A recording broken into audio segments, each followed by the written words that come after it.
go. Shalom, everybody. Bruchim Abaim to Ushpizin series. We are here under the Sukkah. What an awesome night we had. We just were eating a bunch of kosher hot dogs here, having some malabi. It's awesome for all of you to join us today. It's going to be different because although you cannot see around me, today we have a full group of guys that are hungry here to study Torah. So it seems like I'm not talking to you watching it because I have a bunch of guys here with me today. And you might go and hear a bunch of voices. They are here. Actually, make a noise, guys. Hey! Here we go. So you don't think the rabbi is crazy. And so far, we have here with me some awesome guys from the Dallas-Fort Worth area, from Yeshivat Shuvu. We are here today to study exciting. Really remember that in Sukkot specifically, we're talking about the topics of Geulah. And guys, we're talking about Acharit Hayamim, the last days. And we're going to look at that today. So those who are watching us right now, I need you to hit the share and the like, because that is going to be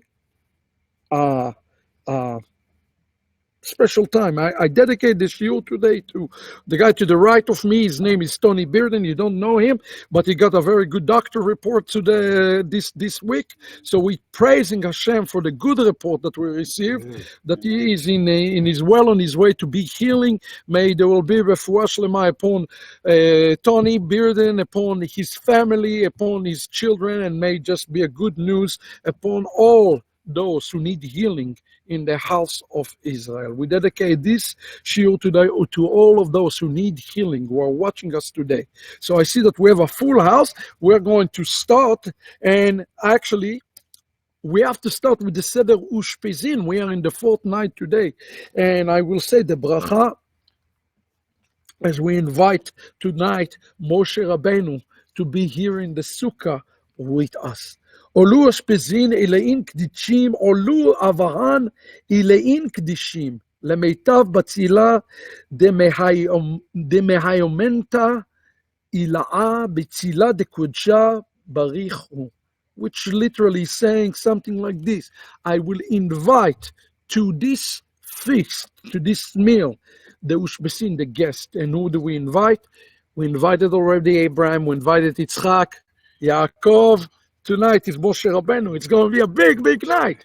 And if you don't know it, this next three shiurim going to be amazing. Tomorrow we're going to talk about Sukkah versus Gog with Benjamin Burton. Friday we have in the Sukkah with us Rabbi Stephen Bernstein. We have Tzadok from Brazil with us. Go Brazil. This is going to be amazing. We're going to have one special segment, Shelot V'Tshuvot. It is all coming your way. It's a joy, guys, to be here with you and talk about Torah, about those important topics. Now, let's say another bracha before we start. Baruch atah Adonai Eloheinu melech haolam, asher kitshanu b'mitzvotav v'tzivanu la'asok b'divrei Torah. Amen. Amen. Now let me start with a question, since those who are watching us don't understand that there are people around us here, but it's important to understand, what is the Haftarah reading? Anybody know? What is the Haftarah reading in the very first day of Sukkot? What do we read? Anybody know? Which prophet do we read? Anybody know? Oh, Yonah is in Yom Kippur. Yom Kippur, yeah. We're past Yom Kippur. Forget the Yom Kippur. Now we're... Anybody know? No pressure. You're on live camera. No. No. We read in the very first thing. No, you should know this. The very first thing we read is the book of Zechariah. Zechariah chapter 14, the chapter that we all know. Bayom hahu yihye Adonai echad ushmo echad. In this day the Lord will be one, his name will be one, and all the nations will come up to Jerusalem to celebrate the Sukkot in Jerusalem. I call the shiur today with you guys, the Gog and Magog, and the good news according to the Zechariah. Okay? Yesterday, we've spoken about those who were watching us online. We were talking a little bit about the coming of the branch, of the shoot of the branch. And we saw these words in Isaiah chapter 11, if you remember, V'yatza choter migeza ishai. And a shoot came from the branch, from Jesse. We saw that yesterday. Now, I explained yesterday, for those who watched the Shiur, that the Yetziah is something difficult. It's not something easy. That's why it's called travails of the Mashiach. It's called the umbilical cord of the Mashiach. And we have to understand what is this time, because here we are going to read Zechariah chapter 14, verse 1 in a minute. He's talking about when Mashiach appears, and we will learn about this. But how is it going to happen? What's going to happen before Mashiach appears? Something going to happen before Mashiach appears. Just because a prophet says to us, oh, Messiah is going to appear, and he's giving us in the chapter, it doesn't mean that something did not happen before that. Something happened before this. Now, my question to all of you in the Sukkah, what's going to happen before Mashiach appears? What's going to happen? What's going to happen before Mashiach appears? Travail. What specifically? Wars, rumors of wars. What Yeshua says? Wars, rumors of wars. Yes? And by the way, Yeshua also says in the book of Matthew that there will be great noise. Now, we're going to see it, that Yeshua did not pull it out of nowhere when he's talking about great noise. What is great noise? Great noise in the Bible, in biblical language. Anybody know what is great noise? Shofar. No. What it is? No. Rash Gadol. When you see the word Rash Gadol, that's the Hebrew word. We see it in two places mentioned in Zechariah, and we see it mentioned also in the book of Ezekiel. It is talking about earthquakes. Now think about this. What just took place is in Tisha B'Av, one of the last year, one of the stones of the Kotel fell, right? Mm-hmm. This year, what happened around Tisha B'Av? Foxes appear. Both of those things mentioned as last day prophecies, right now. So what does the Seismologic Department of Israel said? They said the second word, you see that the stone fall, the leading from the Hasidic sects of Israel, the leading rabbi says Mashiach is imminent. Why? Because one of the things that's going to happen before Mashiach comes is not just a wars and rumors of wars, have to be an earthquake. Now you ask the question, let me ask you a question. Why do we need an earthquake? Why an earthquake is definite going to occur? Why? Anybody knows? Why? To wake up. No, it's more than this. Let me ask you a question. Where Mashiach returning to? Temple Mount. So the Temple Mount. What's today also on the Temple Mount? Mosque. Not one mosque, you have two mosques there. Yeah. You have the mosques there, and if it isn't when Mashiach have to return, and remember what Yeshua says in Matthew, he said, not one stone will be left standing. Exactly. It means that every stone have to be demolished. So when we are talking about these times that we call in the text here, Chevlei Mashiach, we're talking about time of physical calamity. Okay?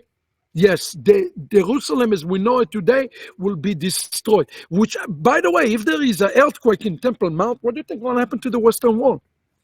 Fall down. Even the Western Wall will fall down. It's okay, because Mashiach is greater than this wall. Okay, he's going to reestablish. He has to reshuffle all of those things. So when we're talking about Chevlei Mashiach, we're talking about a time of physical changes, physical changes in the topography of Jerusalem. Okay, what other changes can we understand about Chevlei Mashiach? Anybody else have any other things? Any other thoughts? Anybody else have? Well, there has to be a spiritual awakening as well. So there will be spiritual awakening, but remember that the generation Mashiach come is the generation like Sodom. Okay? So actually, it's going to be the darkest of the darkest generation. Okay? Remember what it says in the Sanhedrin chapter 98. It says, if they are not meritus, they receive Mashiach Ben Yossef. If they are meritus, they receive Messiah, son David. Right? But when you look at the Bible, you see a very clear picture that Mashiach come in a very difficult time in human history. Very, very difficult. So I would say actually that he said that the scholars, it says in Sanhedrin 97, the chapter of, he said the day, the age of Mashiach ben David come is an age where the scholars are few. So actually there will be a decline, or in some regard there will be a great spiritual decline. Maybe there will be a yearning for Mashiach, but the spiritual, a great decline. What else? Okay? Wait, is that just for the Jewish people, or is that collective? No, it will be global. Global. It will be absolutely global. So Right? then where does the fullness of the Gentiles come in, and the provoking of jealousy of the Jews? When is that happening now? Well, remember the event of the awakening. So yesterday we looked at this passage. Maybe it's important before we get to our business today in Zechariah to look at that again. But again, in Isaiah chapter 11, it says in verse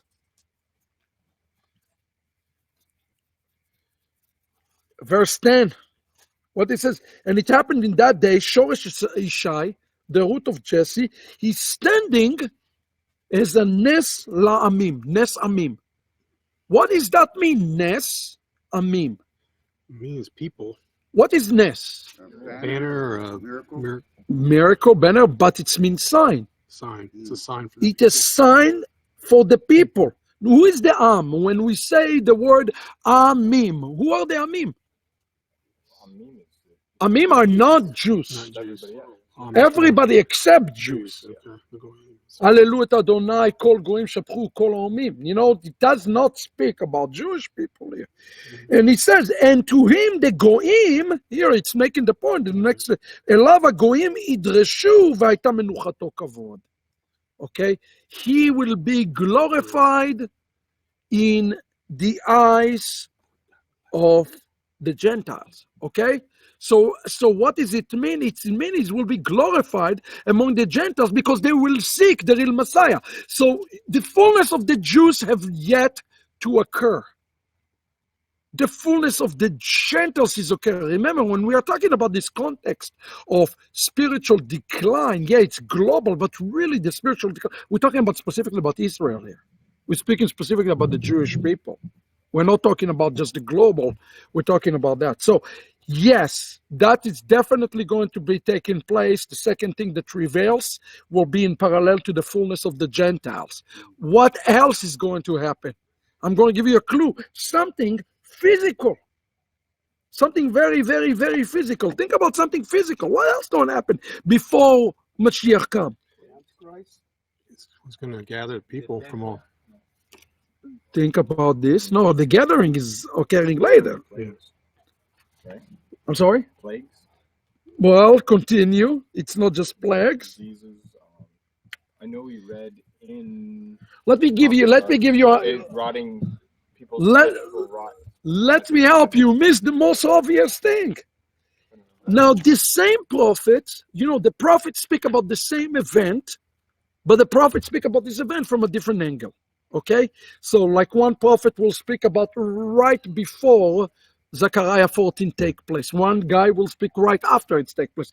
And our job is to take those and put those pieces together as a puzzle. So let's understand what's going to happen prior to Mashiach coming. Look with me at Ezekiel chapter 38. Now, remember, we are going to study today Zechariah 14. How is Zechariah 14 starting? Just put your hand on Zechariah 14. Zechariah 14 starting. Hine yom ba la Adonai. Hine yom ba. Every time that you see this word, hine yamim ba'im, hine yom ba, it is talking about the acharit yamim, the coming of the Mashiach. Now, you have to understand something. Are we in Acharit Hayamim? People ask this question all the time. Are we in Acharit Hayamim? Yes. When Acharit Hayamim started?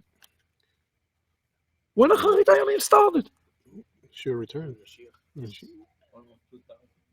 Acharit Hayamim started 2,000 years ago. Yeah. People need to understand that Acharit Hayamim started, right? Sanhedrin 97 speak about that the world is divided to 2,000 years of chaos, 2,000 years of Geulah, and 2,000 years of the age of Mashiach. Now, the coming of the Mashiach is the climatic end for Acharit Hayamim. But we have been in Acharit Hayamim for a very, very long time. As a matter of fact, you know what Rabbi Cook said? Rabbi Cook says that in 1948, or prior to 1948, when Jews came back, that was the beginning of the final chapter that will bring Mashiach. And he says the next chapter will happen. He says it's called a chutzpah. Remember what a chutzpah is? He called it indigestion. The indigestion of the Gentiles who will want to come in and we will not be able to accept them yet until Mashiach comes. That is the final. He call it chutzpah. I know you think about a chutzpah in a term of nerves, but that's not. That's just one way to think about the word chutzpah. Chutzpah here is indigestion. That's literally what it's mean, right?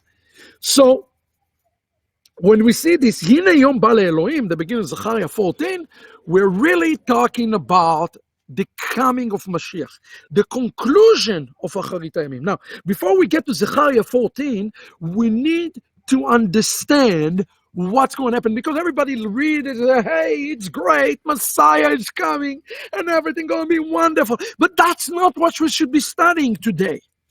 What we should be studying is how to prepare ourselves for these days, and what is the testings, right, that we're going to go into endure, right? You remember Yeshua said, woe to the women in Samaria and in Jerusalem, those are the women who are nursing during this time. It's going to be a tough time. We, as Messianic believers, have to prepare for those days ahead, because things are going to get worse before they get better. It's the reality. Today, we don't want to give everybody a gloom and doom, those who are watching us online, but we have to prepare. We have to get ready. So what's happening before, we need to understand what we need to do to get ready and what's going to be the conclusion, okay? The one thing is very, very certain, and I hope you understand it, each and every one of us have to go through these travails of Mashiach. Judaism does not support the view, and I know we're going on a rabbi trail now, but it's important to understand, there is nowhere in Jewish eschatology, in the prophets and in the New Testament, that we see this concept of what the church called the rapture today. It simply does not exist. You ask the question, oh yeah, but what about 2 Thessalonians? You know, when it's talking about being caught in the heaven. This is the conclusion when Mashiach returning to Zechariah, like in Zechariah 14, to Jerusalem. He's rapturing them to Jerusalem. That's something completely different. Let's not call it a rapture from that perspective. He's taking them to Jerusalem. And by the way, the very first time we see the word rapture mentioned, anybody know where it's that? The word rapture in Hebrew is the word lakach. Lakach. Right, that's the word lakach. Anybody know when's the first time we see rapture? Everybody wants to no, that's not where you see the concept. No, he's not. That's not where you see a rapture. I'm talking about a rapture of a group of people taken. Egypt. No, before. Abraham out of Ur. Abraham Avinu. What did he do? He's taking. He's taking the nations with him. Okay. Remember? Yeah. 300 dead souls that he made. He's taken with him. And we see it very, very clearly mentioned in Genesis chapter 12, right? Mm-hmm. And we see that he is taking them with him, right? Yep. And he's taking them from the place called the Choran, that comes from the word Charon, the place of wrath. He sent them to the Canaan. Canaan. So we're seeing that prophecy is actually repeating itself. Avraham Avinu is a picture of Messiah. He's a Messiah, right? They were, remember what is in Ephesians chapter 2, they are without hope, without God, without covenants. He's taking them from a place of being pagans and he's entering into the covenants. And that's exactly what Mashiach is going to do. So the idea here is, I don't want to talk today about too much about rapture, but it's important to understand, we're going to endure those things. There's definitely going to be an enduring of those things. Now, I asked the question, what's going to happen before? Okay, Jerusalem going to be destroyed. There's maybe an earthquake. How is those things going to happen? I asked the questions because those things are imminent. When I mean imminent, it's going to be in our lifetime. I really believe we're going to see these things in our lifetime. I really do.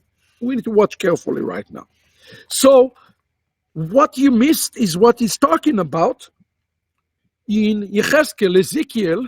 Here's another camera lens, so we know kind of what to prepare for before the fulfillment of Zechariah chapter 14. And again, how do we know that he's talking about the same thing? Listen to the language. Ezekiel 38, verse 18. Vaya bayom hahu. Again, with the same language. It's in these days. Bayom bo, here we go. Gog al admat Israel neum Adonai. Adoni Hashem ta'aleh chamati be'api. I'm paraphrasing it.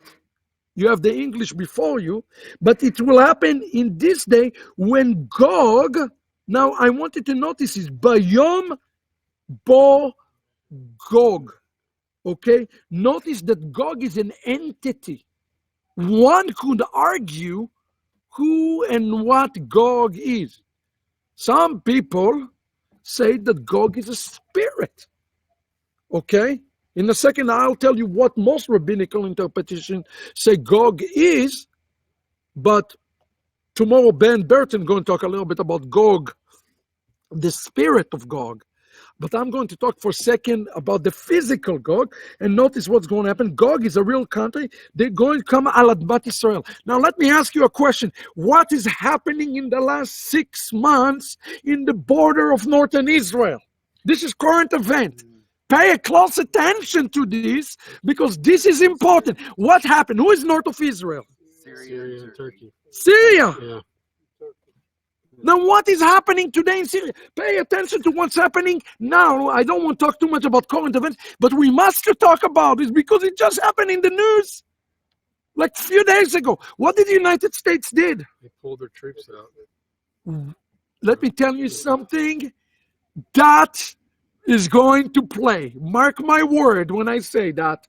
That is also going to play to end-time prophecy. We know that. Now, what is going on in Syria? Anybody here knows? Tony? Turkey's punishing the Kurds, so they're invading parts of northern Syria because they're fighting with the Kurdish group there that's been fighting for their own homeland. True. But who is in control in Syria? Ultimately. And who is there? Who's building their military bases there? Russia is for one. And then Iran too, yeah. Iran too? Are you kidding me? Israel been bombing the daylight of Damascus because we see those weapons are going from Iran all the way to Syria. It is in the news every day. You know? This is very, very important for our understanding of those things. Because when we're talking about Gog, we don't know where is Gog. Nobody knows where is Gog. But we know the region who called Magogia. We know where is Magogia. Magogia is Iran. Magogia, Gog is Iran. We know that. That's something that we cannot deny. As a matter of fact, one of our rabbis, think about this. This is Rabbi Saadia Gaon. He says, Rabbi Saadia, he says, Magogia, in his commentary, he said, Magogia is Iran, He called it Persia. What is Persia? And I don't need to tell you, we have a long-standing business. We have a very, very long-standing business with the Persian Empire. So, this is very, very important. Now that the United States are pulling out of Syria, the area, you better believe it, that is opening the door. That is going to open the door for the Iranian to inhabit Syria. And why this is important? Again, read what the text is happening. What happened about a month ago in Israel? From from Syria, they sent a plane without a pilot to Israel. What do you think that they're doing? They're testing the ground. Yeah, they want to Yes. forward. Kevin Rose says Iran is the hub of war terror in the Middle East. Not only that they're the hub of the terror, they're building the hub right on the Israeli border right now. You understand what I mean? What is happening? Why is this significant, and why the pulling of United States is so significant? Because it's playing into prophecy. Everybody needs to understand that. That is playing into prophecy. Friends, those who are watching us online right now, please share this important shiur today in Acharit Hayamim. We are here live with a bunch of our students, and you are with us. I hope you're enjoying this Ushpizin shiur. Now, let's get back to this business, because this is important. So you want to know how things going to end up, what's going to be happening before? There is going to be a battle, but it says Bayom Bo Gog al Admat Israel. Stop right there. Did something hit you when you read the verse? Did anything jump at you? Verse 18, Ezekiel 38:18. Something should jump at you. Anything funny jumping at anybody, guys? When Gog invades the land of Israel? Not only invading, it doesn't say they invade. They say that the battle will take place inside of Israel. It's not just that they're going to be invading, they're going to be successful. And everybody has to understand this. Bayom po Gog al Admat Israel. When you see this text saying al Admat Israel, this is important. It means that the war is taking place inside the land of Israel, which is disturbing to us. Now, Ne'um Adonai, Ta Adonai Hashem, Ta'aleh Chamati Be'api. What is Chama? When God says, my Chama will... Anger, righteous. Yeah, but with the word Chama, what is the word Chom? Chom. Shemesh Tzedakah, son of righteousness, come with healing in his wings. The word Chama means literally heat. That's where we get the word rat from, but the word Chom, Chama, speaking about fire. It's not just God said, oh, I'm a little upset. That is where God, quote unquote, friends, it is as Hashem. If I were to put the word Ta'aleh, God loses it. Why? Because the nations will come again. Now the question is, who is Gog? Whether or not Gog is simply Iran, I'm going to leave it to your imagination, but I'm going to tell you already, if we're going to look at the Mefarshanim today, the commentator, guess what? Gog, Iran, is not the only one who's going to attack Israel. They're going to have a culprits with them. We're going to see in a minute who is going to be the culprit. And actually, it's always going to be Russia, because Russia has been dealing a lot with Iran. Yeah, but no, let me ask you a question. Is it a national war? Is it a war between nations, or is it a religious war? This is the question we must ask ourselves. Is it a national war or a religious war? Both. Well, we're going to see in a minute. We're going to see in a minute. The rabbis have a very strong things to say about this. On one end, we know the Ishmaelites are going to be representing Gog. Ishmael is Islam.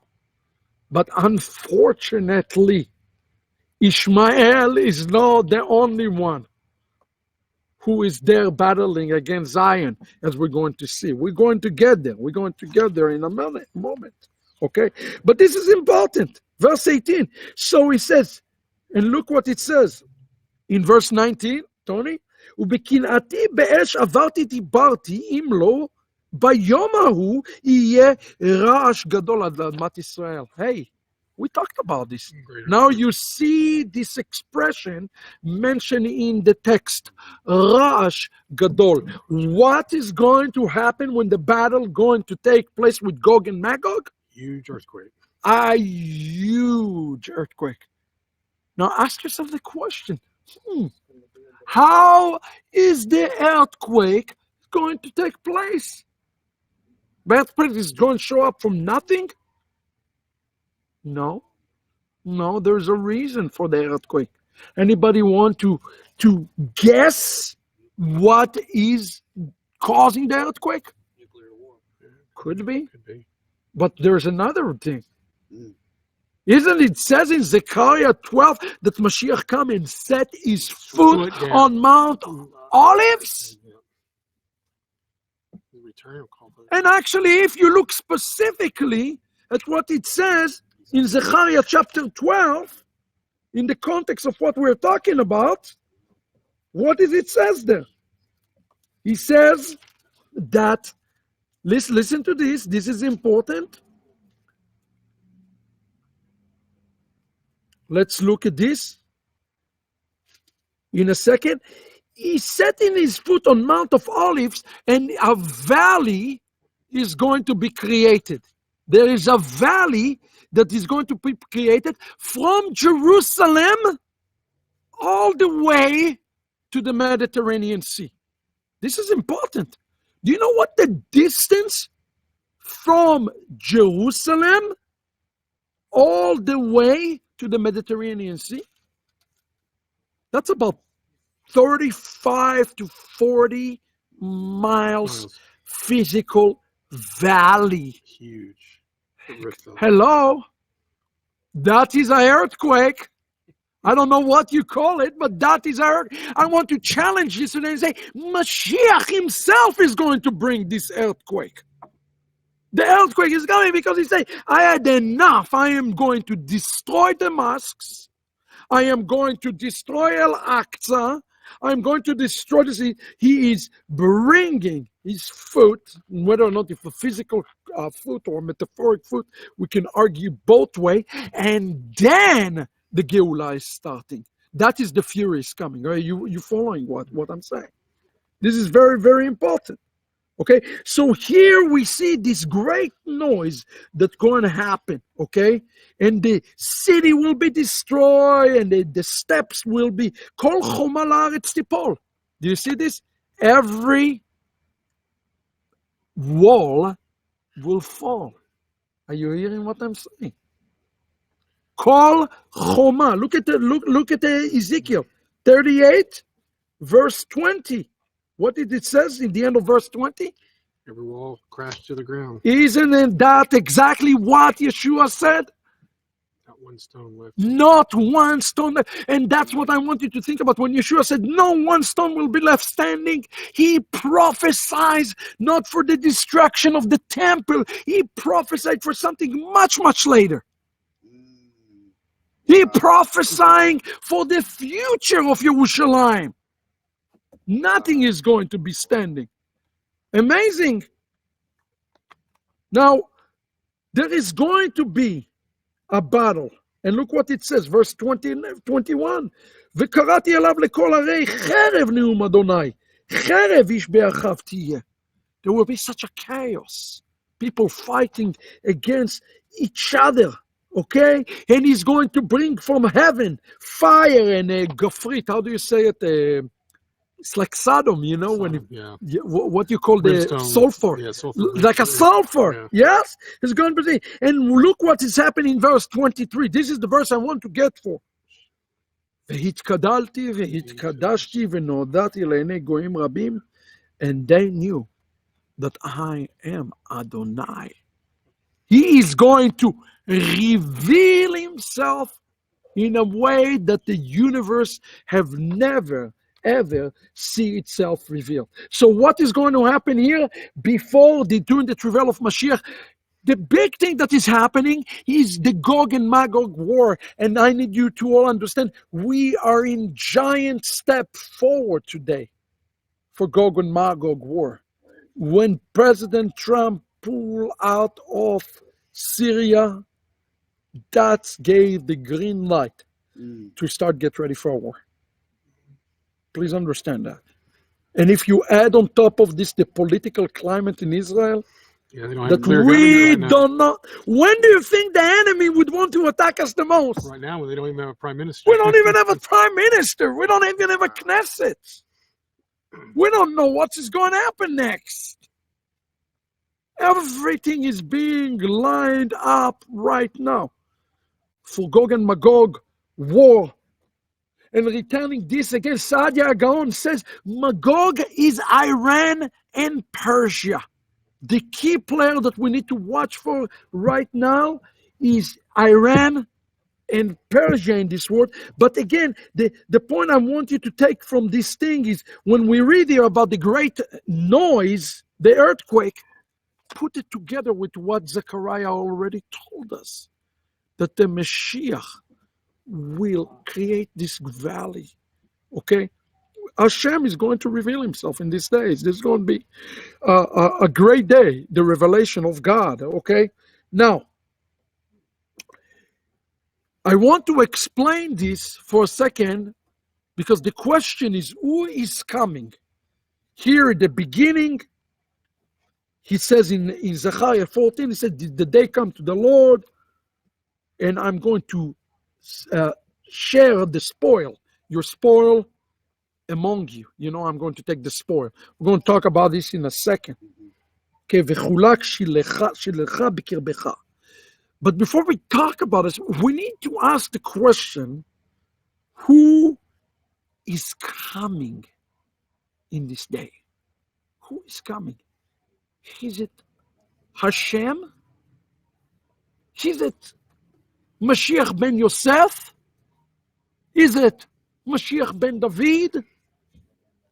Who exactly is coming in this place, in this time?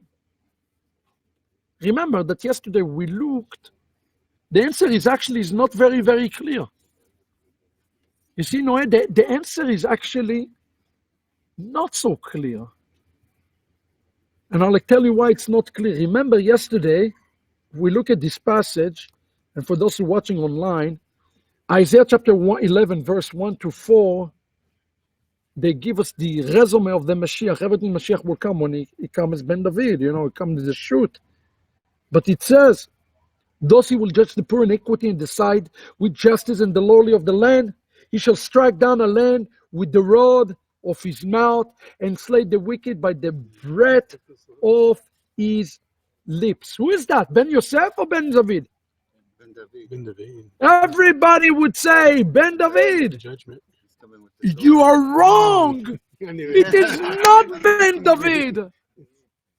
It is not Ben David. It's actually Ben Yossef. Like he judged his brothers. How do you think they say, well, about the Lubavitcher Rebbe?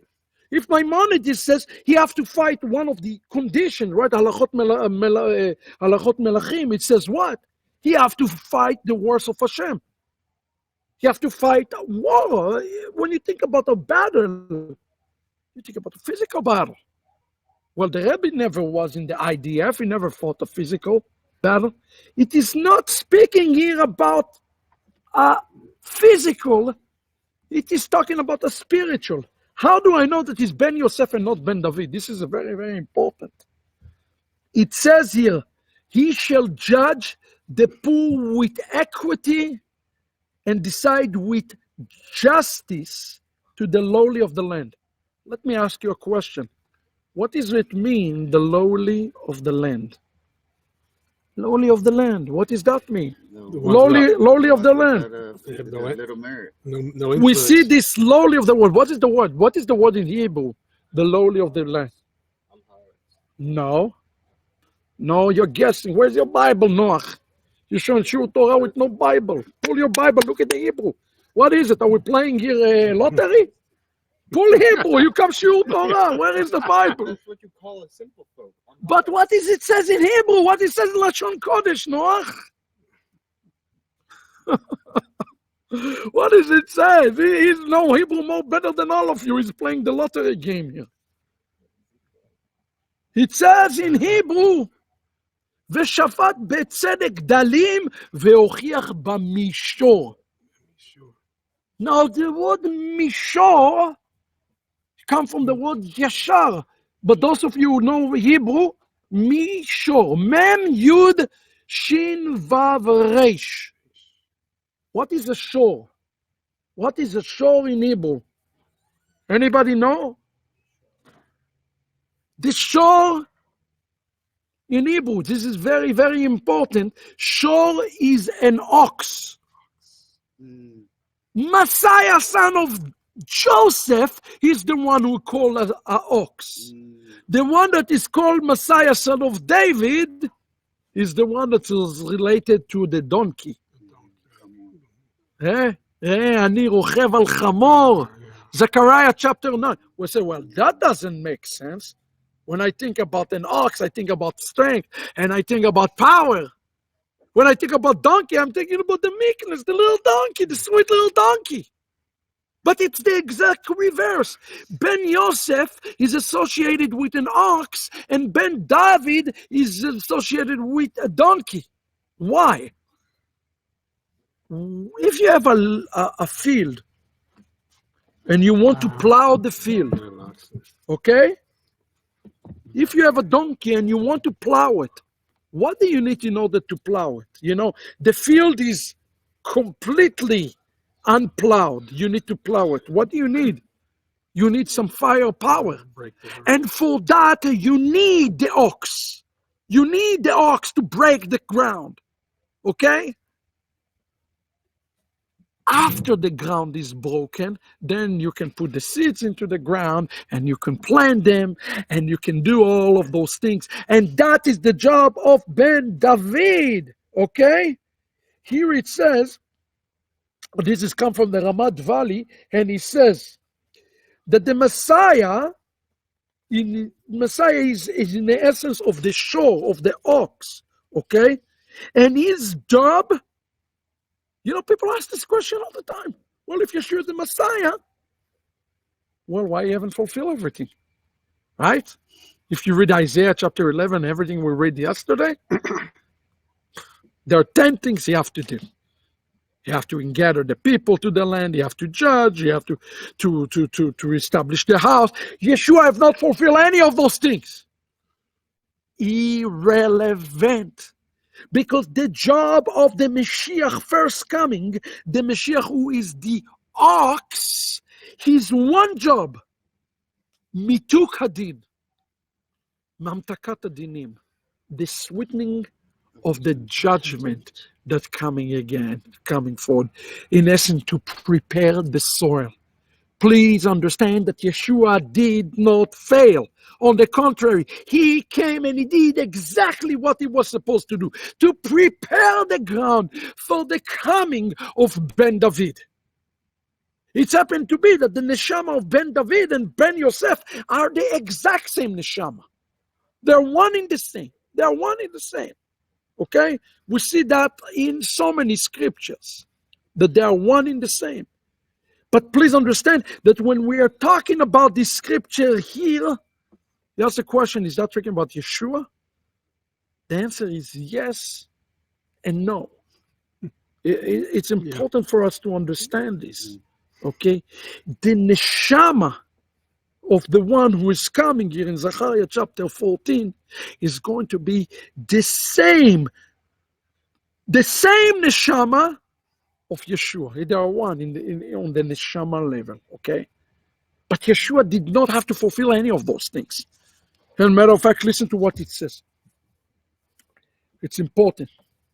It is known, I'm paraphrasing, כבר ידוע בעניין, it is known about the two messiahs, the one to the right and to the one to the left, Messiah son of David, Messiah son of Joseph, okay? That the job of Yosef, the only job of Yosef, Messiah son of Saul, is to break the structure of the klipa, the husk. That is his job, to break the ground, to prepare the way for the Geulah of all of Israel, okay? That is his job, okay? That's why it says that in the text where it's Soteret HaKlipa, so he said there is no contradictions between the two, and we need to understand this. So people ask me the question, could it be that when Mashiach comes, there are two messiahs appearing at once? One guy is Yosef, and one guy is David. I know it sounds scary to you, but open your mind for a second. Open your mind. It could be that it is going to be, I mean, there is variety of opinions of this, okay? It is clear that the connection between Yosef and David is one. I believe it's going to be one in the same. But does it mean that he looked the same? No, he's not going to look the same. The way Yeshua looked 2,000 years ago is not going to be the same Yeshua. He's returning. I know, ooh, everybody's scared. Oh, he's not going to look like Mel Gibson. Oh. No, he's not going to look the same guy. I even go further. I don't even know if he will be called Yeshua. I don't know what is his name going to be called. Right? There are 4 names to them. Menachem, Shiloh, Inon. You know, I don't know what is going to be. His neshama. His neshama going to be the neshama of Yeshua HaMashiach. I know that beyond a shadow of a doubt. You following what I'm saying to you here? What's going to happen, and we should not be worried about this as messianic, whether or not he looked like we hope he would look. Maybe it's a Hispanic guy, you know, eating some tacos and he loves Mexican food. I don't know. Those type of things are not important. But from a context of halakha, that's why we have to be very careful when we talk about Yeshua. If we call Yeshua and we say Yeshua is Mashiach ben David, we really have to be very careful the way we explain it. Because you know what? If Yeshua is truly came as Mashiach ben David, he's not qualified. He is not qualified as Ben David. We cannot argue with the scriptures. In essence, we can say that Yeshua have the neshama of Mashiach ben David, but he came as Ben Yossef. Now, the halacha, there's no halachic issue. Because guess what? There's no halacha. Yeshua ben Yossef, he's just an ox. He just came to prepare the way for Mashiach ben David. Are you following what I'm saying to you? That's why we read during Sukkot the book of Kohelet. The book of Kohelet specifically speaking about preparing their way for Mashiach ben David through Ben Yossef. We're going to see this in a minute. But I wanted to bring this point to you kind of as a rabbi trail for a moment so we understand, because you might ask the question, who is this guy that is appearing? Is it Yeshua? Well, the neshama is going to be the neshama of Yeshua. We know that. Okay, but we'll get there in a second. Now, this is important. We're not in Zechariah 14 yet. Before we get to Zechariah 14, there's one more thing that is important to understand here. This has really impacted me. What is going to happen? Because if you look at Zechariah 14, it says they're coming. Now we understand. We put Ezekiel 38 18 and 19 together with the beginning of Zechariah 14, earthquake coming, Mashiach is coming, exactly what is happening right now in the news is being fulfilled in front of our eyes. What Trump has done, again, I said it and I will say it again, God is using Trump to fulfill prophecy. If it is with the good or with the bad, at the end of the day, he's just a pawn in fulfilling prophecy, okay? Now, notice, in the end of Ezekiel, it says that the Gentiles, the nations, the Goyim will see me, will see who I am. They will recognize who I am. Now, here the beginning of Zechariah 14, it says in verse 2, Ve'asafti et kol hagoyim. This is important. Wait a second, there is already a linguistic remez. Asifa, la'asaf. Where is this word mentioned? Ve'asafti. What is called Chag HaAsif? Sukkot. And a matter of fact, just put your hand on this and remind yourself that we see the same word, that the Asifa, the give us is mentioned also in Isaiah 11:11. Vaya bayom hahu yosif Adonai. Again, the Lord will add, okay, before he save Israel. So we're seeing both Isaiah and both the prophet Isaiah and the prophet Zechariah, they both use the term Asif. Why? Because it's one of the name of Sukkot. We know exactly when we read this is going to take place. This is all taking place in Sukkot. Okay? Now, the Asafti, who is he gathering? Who is he gathering? Who is he getting against Jerusalem? All the nations. Wait a second. All the nations. Wait a second. We got a problem now. A second ago, we read Ezekiel tell us it's going to be Gog. Now he's saying it's going to be all the nations. Robin, give me the answer. Is it all the nations or is it Gog? It's both. How can it be both? How can it be both? Well, if The ones that listen to God will be drawn out from the nations, and the ones that don't will. But he says, Kol hagoyim. Yeah. Does that mean that all the Gentiles going to turn against Israel? No. All the ones that I think all the ones that aren't called. What is the implication of that? I want you to think about it. It says here, we cannot change the text. We cannot change the pshat. The pshat says, Kol hagoyim, every Gentiles. But we know that there are some Gentiles who will never turn their eyes on Yerushalayim. That's the remnant, friends. What is that the implication? The implication is that the fullness of the Gentiles already took place. This is really, really important to understand. This, what we're reading here, Zechariah 14, the fullness of the Gentiles already took place. Okay? But when he's talking about Kol hagoyim, you need to understand. He's talking about Magog. Here we saw Rabbi Saadia Gaon say that this is speaking about the Islam. The Goyim is speaking about Edom. There will be an alliance. And we see it so good in Daniel. A clear alliance between Islam and Christianity against Jerusalem. Don't ask me how it's going to happen, but it is going to happen.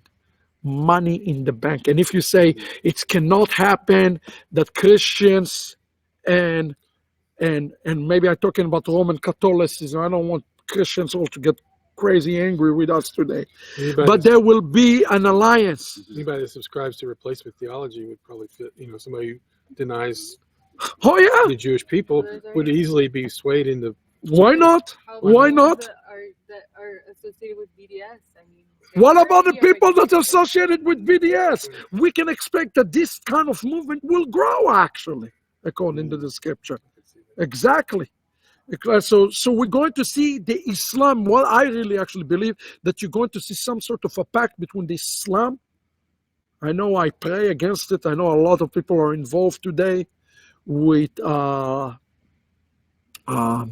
movement like reconciliation with Catholicism. But the way I read the scripture and the way Judaism understands the scripture, there will be an alliance between Islam and Roman Catholicism, actually. You watch out for that. We're going to watch out for this. Now, before this day comes, so you're right, it's Kol HaGoyim, you're right? They're coming Ekon Yerushalayim to Milchama. And remember what it says in Ezekiel, they were successful because the war is not happening outside the borders of Israel, it's happening inside the borders of Israel. Now, if I would want to zoom in and understand what's happening before this battle, where would I look? I want to go with you for a moment to the Ramat Valley. Ramat Valley, if you don't know who is the Ramat Valley, very, very important. Some say he was the rabbi of the Ramchal. Some say he was the student of the Ramchal. Nobody exactly know, but he was in the house of Midrash of the Ramchal. We know that. Italian, very, very Kabbalistic. And he gave a very interesting explanation exactly for this battle in a context of Psalms. Turn with me, put your hand. Again, so it seems like we're jumping around, but the same prophet, we read Ezekiel chapter 38, Zechariah 14, right before this, it's taking place. Now we're going to kind of magnify glass to this battle, before the battle is taking place. It's found in Tehillim chapter 2. Let's go to Tehillim chapter 2 and read this together and understand this. Let's see what the Ramat Valley say, and then we will be able to get straight into Zechariah. I hope those who are watching online in understanding that this study today, not alert, but make us think about it. I see a lot of you watching. Thank you for sharing this important shiur. So we start, let's go together with the Ramat Valley and see what you have to say. We're going to start chapter 2, verse 1 and 2. It says, Lama ragshu goyim uleomim yagu rik. Okay? Why the nations are excited, actually the word here is excited, regesh, excited, and why they spoke in vanity. That's what literally it says. Listen to what the Ramat Valley says. Very interesting. It says, המזמור הזה, מזמור is the psalm, המזמור הזה נאמר, spoken specifically, זה על מלחמת גוג ומגוג. This psalm is if you take a little magnifying glass and you want to understand what happened before Gog and Magog, before Zechariah 14, is Psalm chapter 2. If you want to put kind of this in a time stamp, Psalm chapter 2 is a psalm right before Gog and Magog, and it said, Ba'akevot Meshiach, in the final footstep of the Messiah. And what he says, he call it Baberur Acharon. Remember, there is a different stages to the Geula. I spoke about this in the before. We have the conflict stage and we have the stage of the Berur. The Berur is the identification stage. The final identification stage of Messiah is happened before Gog and Magog. That's when Messiah is appearing, okay? And he says, because he says, Lama ragshu goyim, right? All the kings, why are they in an uproar? I don't know how your translation reads. Why are they in an uproar? Or something like this, right? Yeah, why did they conspire? He says, listen to what the Ramat Valley explains. He says here, very interesting, he says, Shekol hasarim ha'elyonim, all the government officials, here you go, you ask who it is, all the government officials of all the kingdoms, Yatzvu mineged, they will be against. He says there will be Rosanim and Malchei Aretz, okay? They will have a coalition, a worldwide coalition against Jerusalem, okay? Nosdu Yachad, they become unified, okay? Can you imagine what kind of power it is if the entire Muslim world will gather against Israel, and then Roman Catholicism will join them against Israel? Can you even stop and imagine the power?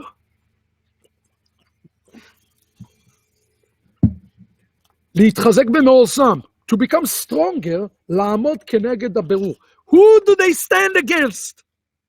Anointed. No. Oh, yes. No. We fooled him. I gave him the right answer.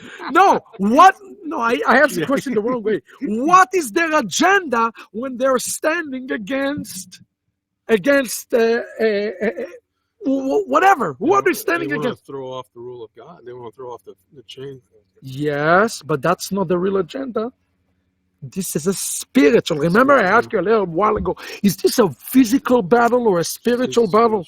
Tomorrow, Benjamin Burton going to talk about Gog being a spirit. And he's right, Gog is a spirit. And their spirit is keneged a berur. What is a berur? This is an important word. Noach Birden. What is a berur? If you do a berur of Mashiach, what is a berur? Identification. They don't want to reveal the Messiah. It is a spiritual war. You know, we had today 300,000. This guy sent videos for 300,000 Christians. They don't want to take his Roman clothing. The real issue here is not Israel, and that's what I wanted to highlight to all of you. The real issue of the war that is taking place here is not the war against Israel; it's a war against the Messiah. Nobody wants him to not be Mel Gibson. Yeah, nobody wants him not to be Mel Gibson. Exactly right. So where is what the Ramat Valley say? I want you to understand this. This is very, very deep. He said they don't want him to reveal himself. The real issue here in the final battle is the day. So what does that mean? It means that there is an awakening, perhaps coming back to what David says a little bit earlier. Maybe there is an awakening of Israel, of Yeshua, Rabbi Yeshua, the Jewish Messiah, and those forces. Because I ask myself a question, why would the Christians would come against it? Maybe, and again, I'm just hypothesizing here.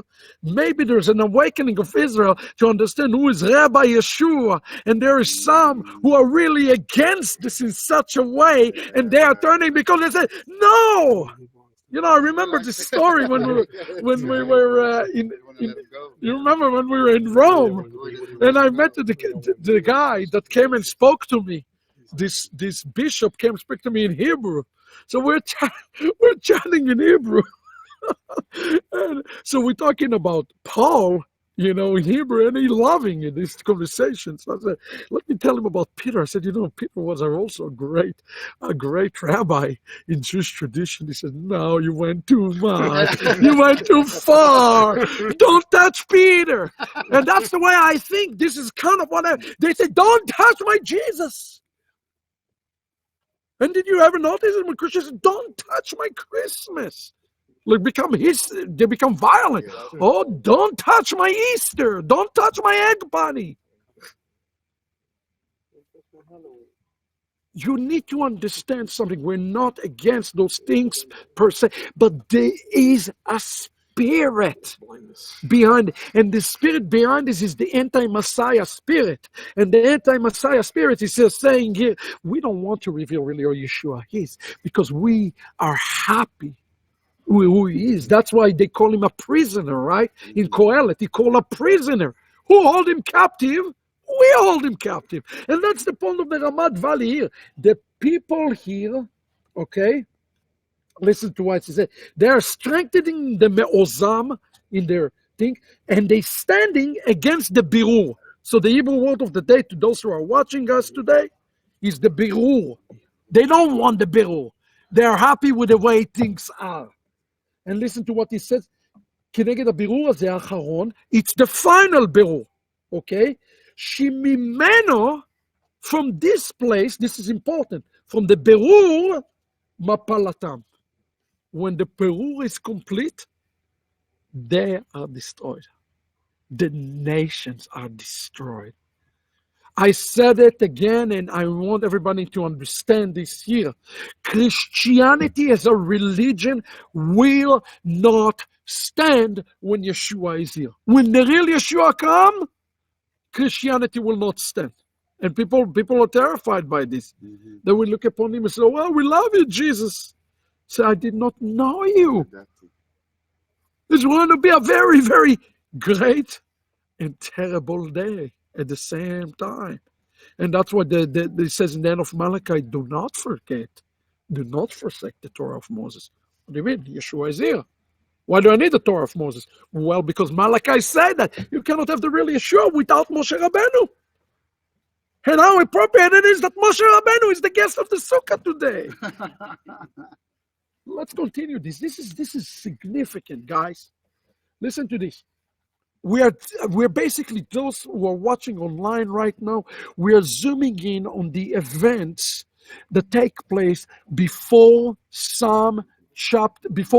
Zechariah chapter 14, which is the Sukkot that we are reading about, the final Sukkot, when Mashiach Tzidkenu come and complete the Geulah. So we're looking at those steps to understand what's coming, what do we do to prepare. This is important. So look at what it says. It says, שממנו מפלתם, ואומנם יגעו להבל. Their work is in vain. They will not be successful. ובדרך יעייפו.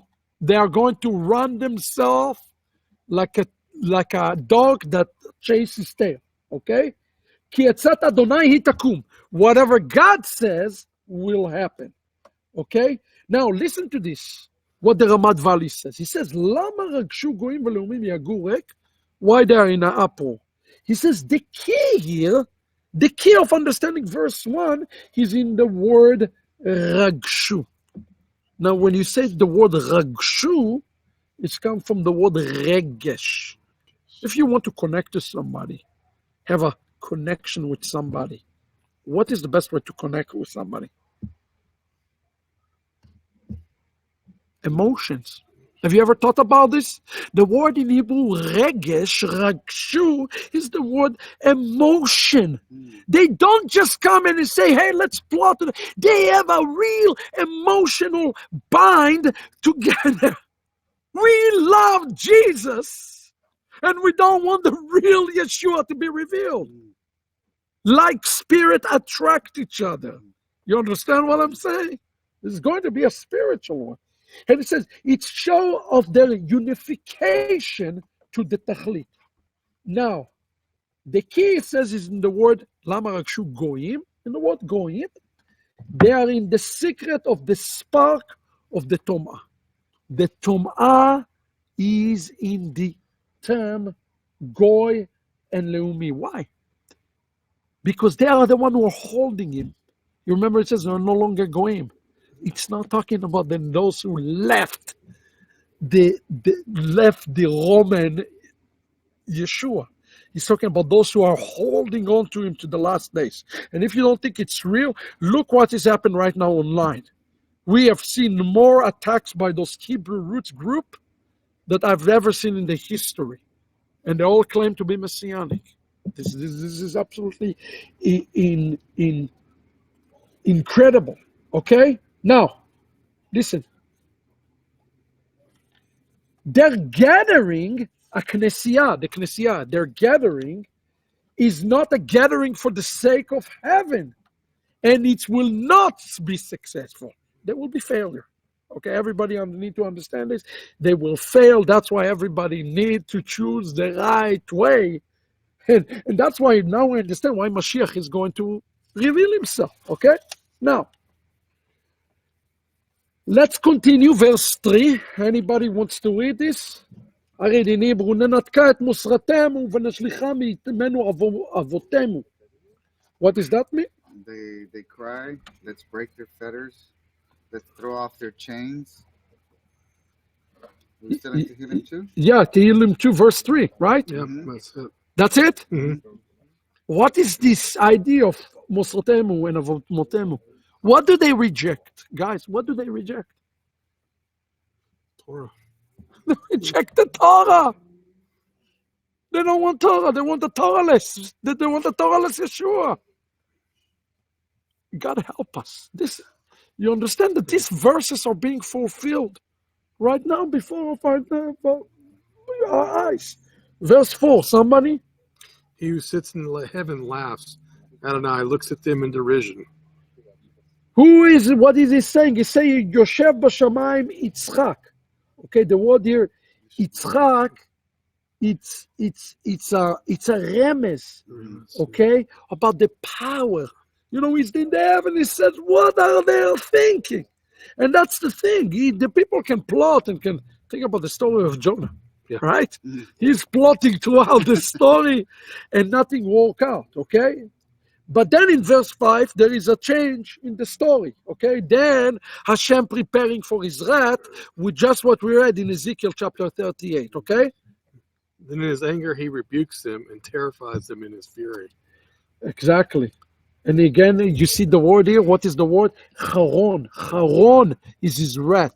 What is the name of the land that Avraham Avinu took the people from? Haran. Haran is talking about. They want to stay back in Edom. They love the Edomites Yeshua. I mean, God help us, from that. Let's continue. Go ahead. I myself have installed my king on Sion, my holy mountain. Now listen to this. This is important verse.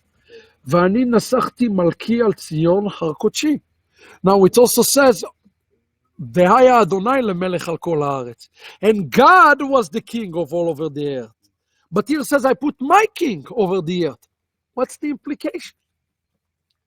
There is a very interesting implication. If you say, I installed my king, but you say that HaKadosh Baruch Hu is king, what does it mean about the king? It'll be somebody who rules in his stead. He will install and invest the power of. So listen to this. He's going to be, that's what the Ramad says. He says he's a tzaddik, okay, with a full fear of Hashem, okay? He's a full, but he also known as the Zair. That is named the Zair. I talked a little bit about this context before. The miniature God. That's one of the name of the Messiah. The lesser Yod Kei Vav Hey. He is called, and here it says, the Ani, when he say Ani, it says that Hashem put it in like a bed din. How did he say? He put it in a bed din, and he brought him. He is the one that assembled him, okay, to Sion. Nasachti is from the word nesach, okay? It's like a prince, okay? What he called the prince of the face, right? So he's like a prince, but he's talking about here, Vani Nasachti. Please understand something. That is when the tikkun is complete, not when it starts. He's still not today. Yeshua is still not the Melech of Zion. We cannot say that Yeshua is the Melech of Zion. He's not, because it's not been fulfilled yet. So he's talking here about this in the past, Nasachti. But he said, wait, I already made him king. But he's not king. So I'm confused. If God says, I made him king already, but he's clearly not king, well, what's the implication here? He has the power, but we've... Wait. To be a king, what needs to happen according to Torah? When we're going to the ages of kings, what do we have to do to the king? The people have to choose. The people, and what do they have to do? They have to do what? Anointing. Yeah. The people have to anoint him, right? But God says, I already anointed him. Wait, so if God says, I already anointed him as king, speaking clearly about Mashiach here, how come he's not king? Because the people haven't anointed him. we have rejected. He's not been accepted yet. He's not being accepted. The So authorities what does it mean to anoint him as king? What does Israel need to do to anoint him as king? And what is stopping from anointing him as king? Turning back to God. What's stopping Israel from anointing him as king? Well, their own trust in their own selves. The Gentiles. Too. The Gentiles is what's stopping from anointing him as king. They don't allow it. They say, you want Jesus? Fine, you have to have our Jesus. Then they can't recognize him. He doesn't look like one of their brothers. Yes, because somebody from the outside of Israel cannot be anointed as king. It has to be from among their brothers. It's true. And if he looks like a Roman, then they're not going to anoint him. It's true. It's true. Now, everything you're saying, it's correct, but I want you to understand something. He is already king. People asked me this question before because I called Yeshua a leper today. So people ask me all the time the question, is he a leper or is he a king? He's actually both. He is both. In Hashem kingdom, he is already there, sitting to the right hand as a king. But in the term of the reality of the house of Israel, he has not been yet anointed as king. And that's something that is not happening because the birur has not taken place. And the birur is the identification. And the birur is not happening because something other has stopping the birur. Which if that is really what the war is really all about, it's not about the Jewish people. It's really a war about the identification of the Messiah. I want to change your thinking that the war of Gog and Magog is not a war over the land of Israel. It's a war about the identification of the true identity of the Messiah. That's what really Gog and Magog is about. Okay? Verse 7, Esapra el chok Adonai, Amar Elai, Bni ata, Ani ayom yeladeticha. Somebody read it in English. I will proclaim The law of the Adonai. decree, Adonai, and you were my son, and today I became your father. Now listen to what he says. He said, this is, he called him in Ramat Valley, he says, he called Hatzadik HaMuchtar, the inaugurated tzaddik. And who is it? He said, the Malka de Meshiche. There is no question who is the son here. The son here is not Israel. The son here is the Messiah. He says, Shemedaber al atzmo, which means what? He speaks about himself. Wait a second. The tzaddik who become king speak about himself? Can he testify about himself? Remember what they told Yeshua. Yeah, Yeshua said, Yeshua, you cannot, your testimony is not that's true because you testify about yourself. Can one testify about himself? Only if he's truly a king. Only one who is a king can testify truly about himself. And here the Ramat Valley says, again, Raza de Melech Meshicha, this the remez of King Messiah who speak about himself. She'az, then, Yesaper kol niflaotav. Then, in this day, he's going to tell us all of his wonders. Right? He's going to tell us Torah in a way we never read. Yitbarech asher asa lenafsho. We will be blessed from what we will hear. כאשר יצא מן החיצונים ויגיע לשרשו, הוא היסוד עצמו שנקרא חוק. This is deep. This is the most important deep statement, because the question become, wait a second, you say, I will tell the law of Adonai, right? I will tell the word of Adonai. Amar Elai, Bni hayom ani nidach. How does he tell the law of Adonai? What does that mean? What does that mean for him to tell the law of Adonai? Listen to what it says. יצא מחוץ מתוך החיצונים, when he came out, okay? When he came out of his physicality, right? Mashiach is physical.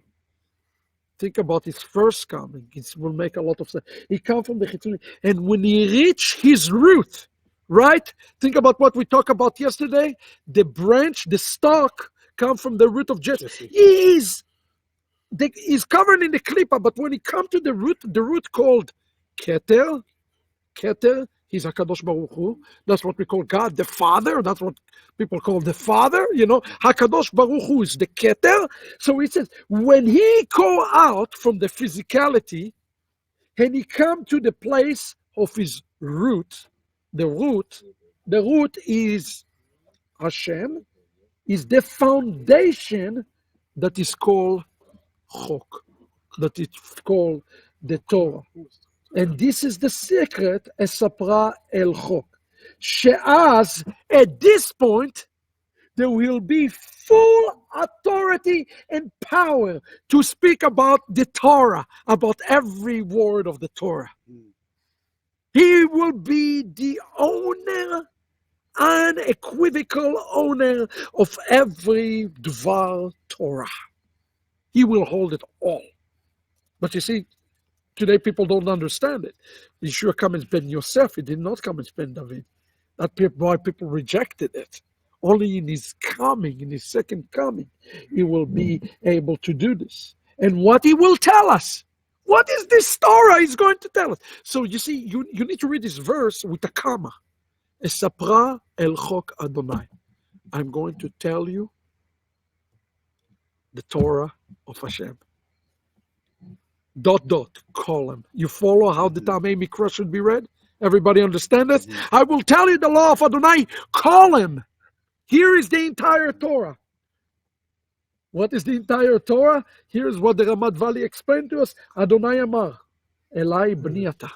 The entire Torah is found in this word. You are my son. Today I have begotten you. If you want to understand the entire Torah, that's what it's going to teach us. What does it mean to be the Son of God? If we will learn that, we will learn the entire Torah. That's what we're going to learn. What does it mean to be Banim Haitem LeElohim? Right? That's what it says. Banim Haitem LeElokim. Now, what does it mean, Bniata? You're my son. Who is he talking about when he said, you're my son, today I've begotten you? Who is the son here? Shipment Messiah. No, not according to the Ramad. Ah, okay. He says, Israel? they're exactly both. So Okay. Both. can't have one without This the is very, very important. You want to know what Israel? He is teaching Israel the gospel. He's teaching Israel what it doesn't say in Isaiah 51. Rega. Doesn't say it's Isaiah 51. 51, I think it's 51. 51:4. Yeah, 51. Yeah, exactly. My nation, listen to me, for Torah will go out from me. I will calm them with my justice and a light for the people. And what does it say? Ki Torah mi'iti titzeh. A Torah will come out of myself. I am going to express, and that's a verse that is applied to the Mashiach. Now, please understand this. This is very important. The nations are conspiring, and we see here Hashem preparing the Messiah. We already prepared this, but here's what he's going to do for Israel. He's not just coming to destroy the nations. That's not all what he's doing. He's doing something here much greater than coming and destroying the nations. He's coming to teach Israel the Torah from anew. And the teaching Israel the Torah anew is related to the word Bni Ata. Therefore, meaning, here listen to the Ramat Valley, Klomar, Aben Achaviv, the beloved son, who is who? Sheharei Kol Israel Nikraim Banim, Aben Yakir, the beloved son. Wait. What do you think is coming to teach Israel? Just that they are loved. What do you think Jews don't know that they are loved? You say, what's the big deal? He's just telling Israel how much they are loved. First of all, can you imagine? I want you to understand the battle of Gog and Magog coming. Not only that he's fighting, but he's telling all of Israel. I don't know how it's going to take place. How much that they are loved. But the question is, who is he? Who is he revealing himself when he's fighting? Remember what I told you earlier? It's not clear if it's David or is it Joseph, or Joseph is it David. Mm-hmm. Now I'm going to throw a wrench into this. Are you ready? He is. And he said, Ki ben zkunim hu lo. Like the youngest one. Shene'amar, as it is says about Joseph by day Jacob. Okay, he is coming and he's going to talk to them about Joseph.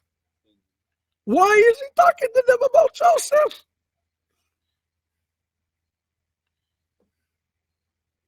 He's going to talk to them about Joseph and Yaakov. Because he's about to tell them about Mashiach Ben Yossef.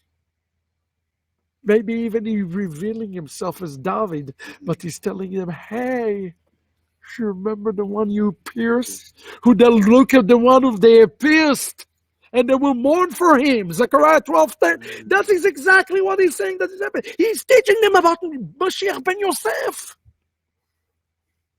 He's talking about the Son of God, Mashiach Ben Yossef, Yeshua. And he's talking about the Son of God, Israel. And he's saying, do you see that the Son of God, Joseph, and the Son of God, Israel are one? He's giving them here an amazing gospel, guys. And he says,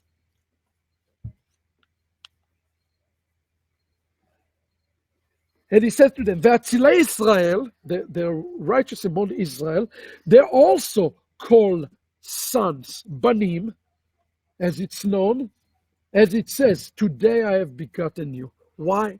It is a day that the entire Jewish nation born again. Let me ask you, Israel was born in how long does it take? One day. Israel is a nation that was born in one day. And the day when the Mashiach reveal himself will be the day that the Mashiach see a new birth of the entire Jewish people. The word Ayom speak about him. Here is the big one. Are you ready for the bomb? Are you ready for the... He's not just speaking about Israel, he's speaking about himself. But if he's Ben David, why is he referring to himself as Joseph? Because Joseph and David are one in the same. Listen to this. Today I have begotten you. Today you have been born again. And he says, oh, by the way, today I am born again. The Messiah declared to be born again. And it's quoting, listen, say, Hayom, as it says in the book of Kohelet. Remember what we read in Sukkot? The entire Sukkot, we read the book of Kohelet. Go with me to Kohelet, and you will see it. So when he said, today I've begotten you, he's saying, I have been born again today. You are born again today. What does it mean for the Messiah to be born again today? Look at this. Somebody go to Kohelet chapter 4.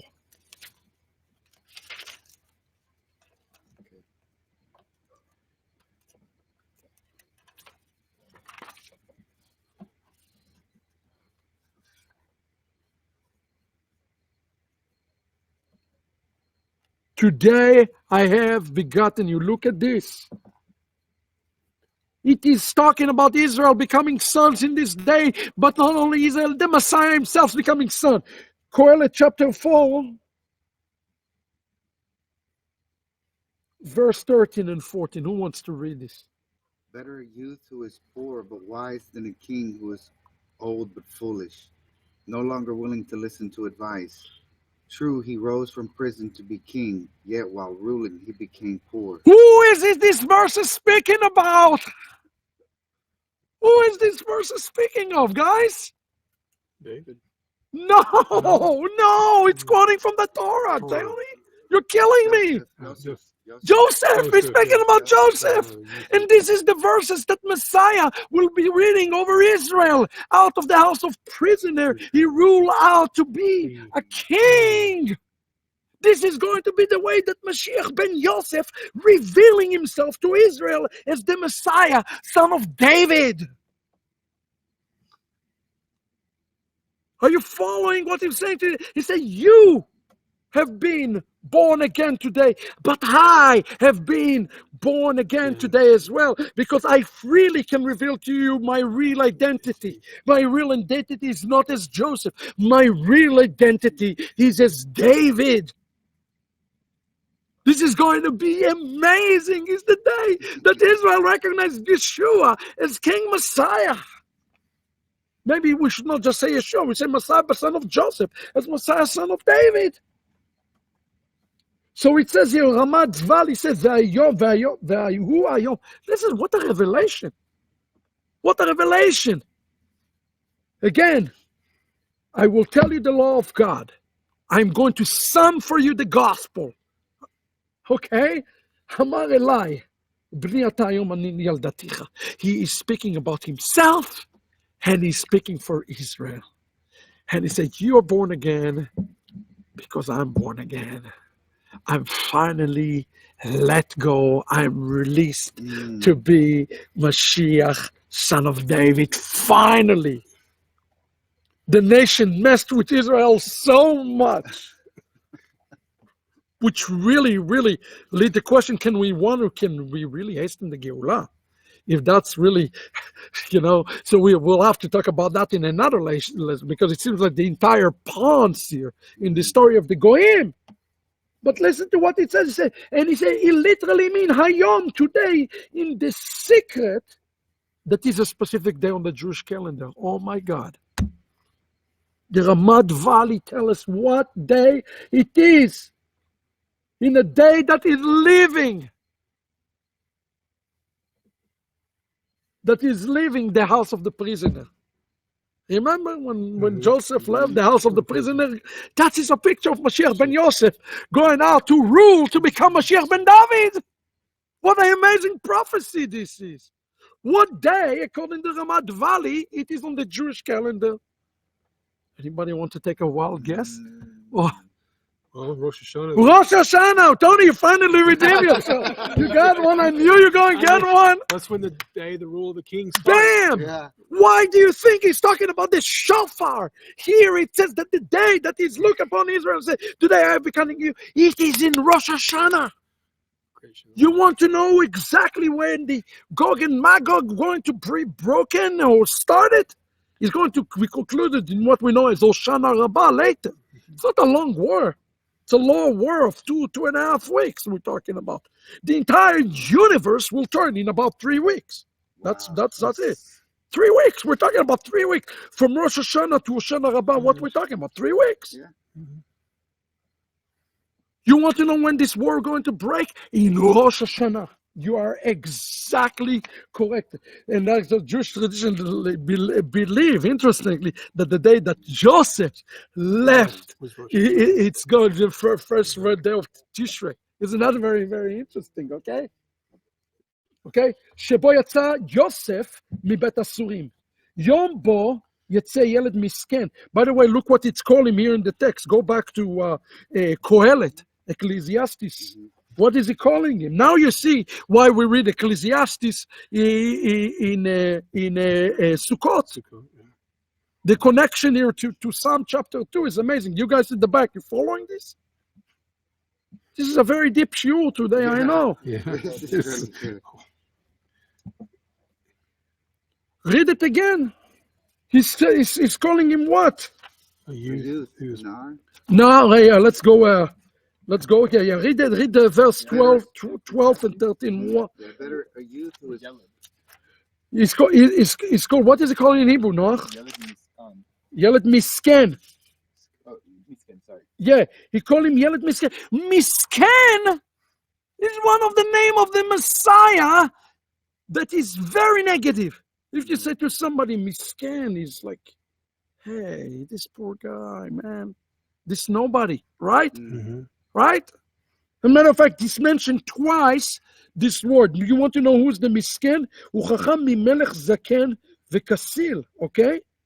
So you understand here, guys, that the Yeled and the Melech Yeled, the child, Melech, king, are the two appearances of the same Messiah.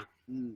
He's starting as a Yeled, as he's Yosef, and he's ended up Melech as Ben David. Why he says it's better to be the Yeled? Because they go and look at him and they go and say, oh, yeah, you're Ben David, we get you. And he's going to say, no, I was the same guy. I was the same guy when I was this. You follow what I'm saying to you? Because I'm the same Yosef. כי מבית האסורים יצא למלוך. גיל ממלוכתו נולד רש. Well, how can it be that he's coming out? So the real question we have to ask is, what released him? What released him from the house of the prisoners? Who released? If this is what I'm telling you is the truth, then the answer really found in the Torah. Yeah. So the question becomes, go back to the Torah, please, and tell me, how did he get released? Maybe that's the question we need to ask. Did the Torah says anything about this? Let's go and see. Let's go to the Torah. Don't give me ba. I don't care about theory. You study Torah. You don't theorize. Okay? Did the Torah tell us anything about the way that he got released? How did he get released? He has to be redeemed. He has to be redeemed by his brothers. Who was he? No, how was he released out of prison? Anybody? The king, the cupbearer, remembered him, and he prophesied and told the king about him, or the Pharaoh. And Pharaoh released him, or hadn't brought before Let's him. go there. Chapter 40. Please, let's go there quickly. Okay. Let's start on 20. Listen to the language. Did you catch it? On what day did it occur? Third day. On the third day. Oh my God. It's happening on the third day. What day the Torah was given on the third day? What day Abraham Avinu gave the third day? It's all on the third day. Verse 20. Let's read it. This is incredible. And on the third day, which was Pharaoh's birthday, he gave a party for all his officials and lifted up the head of the chief cupbearer and the head of the chief baker among his officials. And he restored his chief cupbearer back to his position, so that he again gave Pharaoh his cup. But he hanged the chief baker, as Joseph had interpreted to them.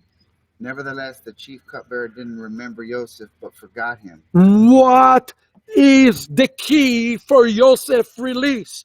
What is the key for Joseph release? That is the key for this entire thing, guys. Be remembered. What's the key? Who is the one that's ultimately responsible for Yosef release?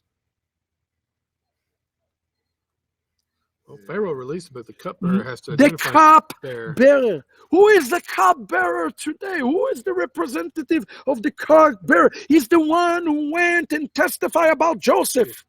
And he said, well, no, he's a good guy. Who is the one who's supposed to testify? Remnant. The Messianic. Here you go. The answer is not with Pharaoh. The answer is not with Joseph. The answer is with those who testify about Joseph. The entire concept of getting out of the house of Asurim has to do with our testimony.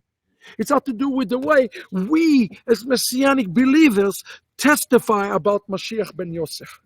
First of all, if it is true and he's in prison, we need to stop to talk about Yeshua today as Ben David. You understand? Mm-hmm. It's a mistake to speak about Yeshua today as Mashiach Ben David. It's just a mistake to do that. Mm-hmm. We have to talk about this Ben Yossef, but we have to do this. So it says, ויהי ביום השלישי יום הולדת של פרעה, ויעש משתה לכל עבדיו, וישא את ראש שר המשקים, ואת ראש שר האופים בתוך עבדיו.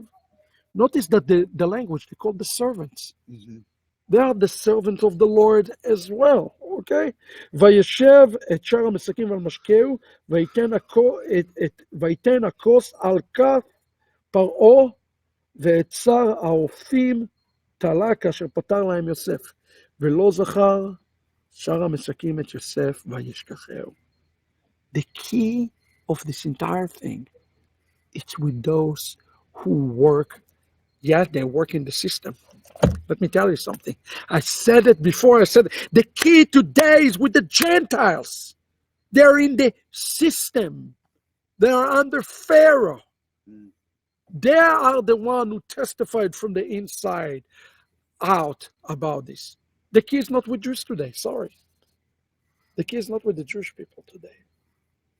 This is a real spiritual word. How does one testify about it? And here in this text, he's called, we seen Kohelet a second ago, Tony. You read it, he called the Misken. Well, what does he say about the Misken? He says the Misken, look because it's given second reference to the Misken. So now that you understand that it's called a Yeled and it's called a Melech, he's talking about both of them, and you hopefully understand the connection now to Psalm chapter 2, when he said, he's speaking about himself being this child, right? That is born again today. Why? Because he's not a Ben today. He's not a Yeled. He's not a Miskin anymore. He's revealing his old self. Okay? It means that somebody have to awaken him. That's why I keep on saying the fullness of the Gentiles. It's already took place. Look at Kohelet, chapter 9.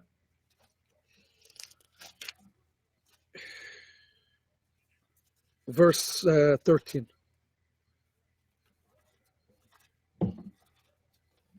Who wants to read it? Here is something else I have seen as wisdom under the sun, and it seemed important to me. Is that? Yeah, continue. There was a small town with a few people in it. A great king came to attack it. He surrounded it and built massive siege works. That is Gog and Magog. You understand? This is a prophecy, another prophecy on Gog and Magog. We're reading it. And by the way, who's the great king here? He's not a good king. He's a very, very bad king. The name of the king is Samech Mem Aleph Lamed Satan. And it's not a coincidence, but if you flip the letters, it's the word Islam. It's not a coincidence, brothers. It's not a coincidence. We see that. It's not a coincidence. Continue. Now there was found in it a man who was poor but wise. Oh, well, no. It doesn't say he's poor. What's the evil word there? The Miskan. It's the same word we saw in Ecclesiastes chapter 4, right? Why is it Miskan? And it's interesting to understand he is in the city, but nobody recognizes him. Look, read it. By his wisdom he saved the city, yet afterwards nobody remembered that man. Well, wait a second. He's a Miskan. He's in the city, but he saved the city. Well, if somebody saved the city, how come nobody knows his name? Well, remember, Joseph saved his brother. He sent them with food, right? But they didn't know his name. It's the same thing about Joseph. Nobody recognized him. He's working them, but he's an undercover. He's like a undercover agent of this story, okay? So here it says that this is a great sword, okay? That we will see. And in the day that is happening here, listen to what the Ramat Valley concluded. He said, Bayom Niskar Mamash, he become free. Okay? He, the Messiah, become free. And I know we don't think about this. We don't want Israel become free. No, the Messiah is free. The Messiah is free. What do we mean by free? He's full. We talk about the fullness of the Jews, the fullness of the Gentiles. And here we see the ultimate fullness. The fullness of the Messiah himself. Yes, there is such thing as the fullness of the Messiah. When Ben Yossef revealed himself as Ben David, it's the fullness of the Messiah. And that is the greatest thing. And that was the beginning of Zechariah chapter 14. Okay, we're seeing the dialogue that is happening during the war of Gog and Magog. Yeah. Let's go back to Psalm chapter, because we are still not yet to Zechariah chapter 14 even. Yeah. We've not gotten there yet. And we are running times. Guys, do you want to go another 15, 20 minutes? Yeah. Or you're out of strength? Carlos, you look a little pale there. Go drink something, man. David, another 20 minutes? Sure. All right. Are we gonna have time for questions too, or no? Yeah. We'll take questions afterwards and so forth. Let's continue a couple of other verses, and then I want to get quickly to Nashku Bar, okay, to the verse 12. So continue, read 8, 9, 10, and 11. Okay, let's read them. Ask of me, and I will make the nations your inheritance. The whole wide world will be your possession. You will break them with an iron rod and shatter them like Stop. Let's read it again. Read verse 8. Ask of me, and I will make the nations your inheritance. Listen to this, what he says. Sh'al mimeni. Ask of me. Listen to what the Ramad says of ask of me. He says, Sh'al mimeni, he is in the level, the madregat aben. He is the ben. והאב מתאווה שהבן נשאל ממנו. The father is come to the son. That concept of the father and the son is right here. And the father is asked the son, the mashiach, he said, give me anything. Okay? ואחר כך לא ימנע ממנו מאומה. Meaning what? There is nothing that the father will not do for the son. If the son wants, the dad give it. You know, like this, like those Jewish American princesses, they ask daddy for anything and the daddy buy it because he gives them the plastic card. That's the way the relationship is between the father and the son. Whatever the father is asking, the son will get. Are you following what I'm telling you? Incredible. Absolutely amazing. Continue. Verse 10. Verse 10, therefore, kings, be wise, be warned, you judges of the earth. Serve Adonai with fear, rejoice, but with trembling. Kiss the son. Why does it say this? Whoa. Now kings, askilu. Why does it, it's almost like says, now, listen up. Listen up, everybody. Listen up, Why does it do this? It's almost like you say, in conclusion, let me give you a word of Musar. Kings, why do you think he's doing it? Let's give them a chance to examine their position. To examine who? Why is this? No. Why is it says in verse 10 here? Now kings, now he's talking about kings. Who is he calling kings here? Who is the one who have today king? Who are the one who have the kings? Who have the one who have king? According to Judaism, who have the king? Who is kings? The Goyim. The Goyim. Oh, so every time we read about the kings here, it's the metaphor for the Goyim. Bravo, Ruben. You're finally starting to get this. He's talking about the Goyim. So when you talk about the king, he's talking about the Goyim. But now we say, now listen, kings. Why is he concluding with the Goyim? Why? Listen to the Ramad. He's going to blow your mind. He said, Kvar Yadua, it is known, because, you know, like we read all of these things, right? And God's saying, if I can recap this chapter, say, hey, the Gentiles going to try to turn against the Jews. It's not going to work. They're going to fail. They're going to suffer. He's going to come. He's going to be Yossef. He's going to reveal himself as David. He's going to tell them the entire gospel. That's basically what I talked about the last hour. Here you go in 2 sentences. Pretty cool story. But here he says, oh, listen up. Don't make this mistake. Why is the Ramat Valley saying this? Listen to why the Ramad is saying it. He said, because there is nitzotzot, the sparks. You understand? It's like this pixie dust, you know, like a pixie dust. That's the nitzotzot. Nitzotzot agerim are found inside the Gentiles. Holy guacamole, as they say. In essence, he's saying here that there is a spark in every Gentile to be able to join back to the house of Israel.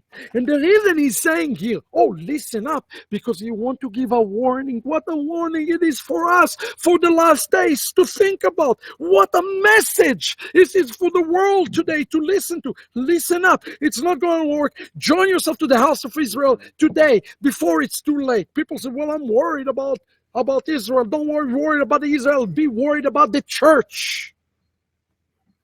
You want to have a burden to anybody, have a burden for the church. And that's why verse 10 is here, because he said, because there is nitzotzot of the gerim, but because their avodah is the avodah shel nochrim. And you know, nochri is not a very good word. No. Goy is not a bad word. And by the way, I need to explain to everybody. Israel called Goy Kadosh. Goy is not a bad word. The word Nochri, on the other hand, Nochri is a foreigner. A foreigner that have no connection or any desire for connection with the God of Israel or the world. And he says they have a creature of habit of Nochrim.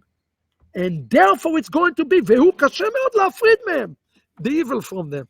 It's going to be very difficult to take the spark that found in every goy to be a ger and separate it. Have you ever tried to take Christmas away from a person? Have you ever tried to take a Hanukkah bush away from a person?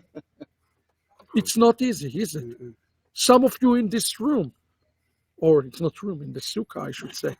How difficult it is to you? What was the most difficult thing for you in this journey?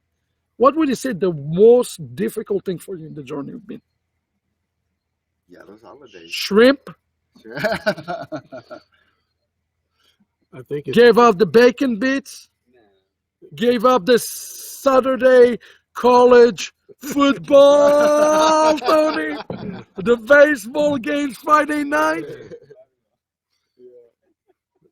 I think what was hardest for me was getting rid of the old teachings that I was so reliant on. I really thought that was the truth. The teaching. But teaching is more application, right? The teaching is so what would you say the hardest thing in this switch is? well, it's your culture, because it's what you're raised up in. It's what's the prevailing culture is trying to pull you. Your family, your friends want to pull you in this direction because they've not given it up. And so to connect, you almost cut yourself off from your family when you cut these connections to these practices that aren't. So maybe connection. It's Connection, okay? So, yeah. Actually, you need to understand that this verse is put in chapter 2, verse 10, in conclusion, because it is a warning and said to them, it's going to be difficult, okay? And here, the Ramat Valley says, in the Pnimiut, they are not far from the Kedusha. They're not far. The problem is you have to get rid. He call it evil. He call it flat out evil, okay? I'm not going to be like the Ramad and call it evil, but I will say pagan and foreign practices for the house of Israel, okay? So he says that now this is important. It is really warranted. It is justified for the Gentiles sheyetuknu al yedei musar and not al yedei sechel. What's the difference between musar and sechel? What is sechel? What is sechel? Intelligence. Intelligence by your mind. What is a musar? Ethics. Ethics. But where the ethics come? I act this way. I believe this. Where does that come from? It's something inside of you, your guts. And he said the tikkun cannot happen by this. Oh, Yeshua is coming. Yeshua obeyed Torah. Therefore, I should obey Torah. He says that's not the way it's going to happen with the nations. It's not going to be with a reasoning of the intellect. No. It says it's have to happen through the words of musar. It has to be something much, much more deeper. If a Gentile is to live his Gentile way, okay? Which is very, very interesting. It's actually a really good word. If you have people in your friends or your family, don't reason with them. Honestly, that's not going to get them to where you need them to be. So many people start to fight with their families. You know what? How many successes you had in that? Zero. Absolutely. That's why, how do you know that somebody is a messianic and is not Jewish? Because the very first thing that they do, they go and they argue with their family. That's the most crazy thing that Messianic Gentiles usually do. They go and tell the family why Sunday is pagan and why they should not put Hanukkah menorah on their Christmas tree and all of that crazy thing. That's the worst thing to do.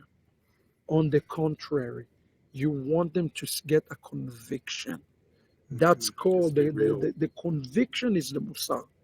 And that's going to happen only through a conduct. So there's a great things here, okay? And somebody wrote, nothing is too difficult to give up. I was raised Christian, but I always wonder about all of these things I was young. Yeah, the point about this, the conviction have to be from the inside out. That if you want others to be convicted, as you are clearly convicted, the point of the matter is you got to do it in a way that people can see the fruit of who you are, not through preaching it. Okay? And it says, this is warranted for the Gentiles, that they will go through the tikkun of the musar and not from the sechel, לפי שהם רחוקים מאור הקדושה, and their surrender should not happen because they're scared of judgment. You follow what I'm telling you? Oh, I didn't obey Torah.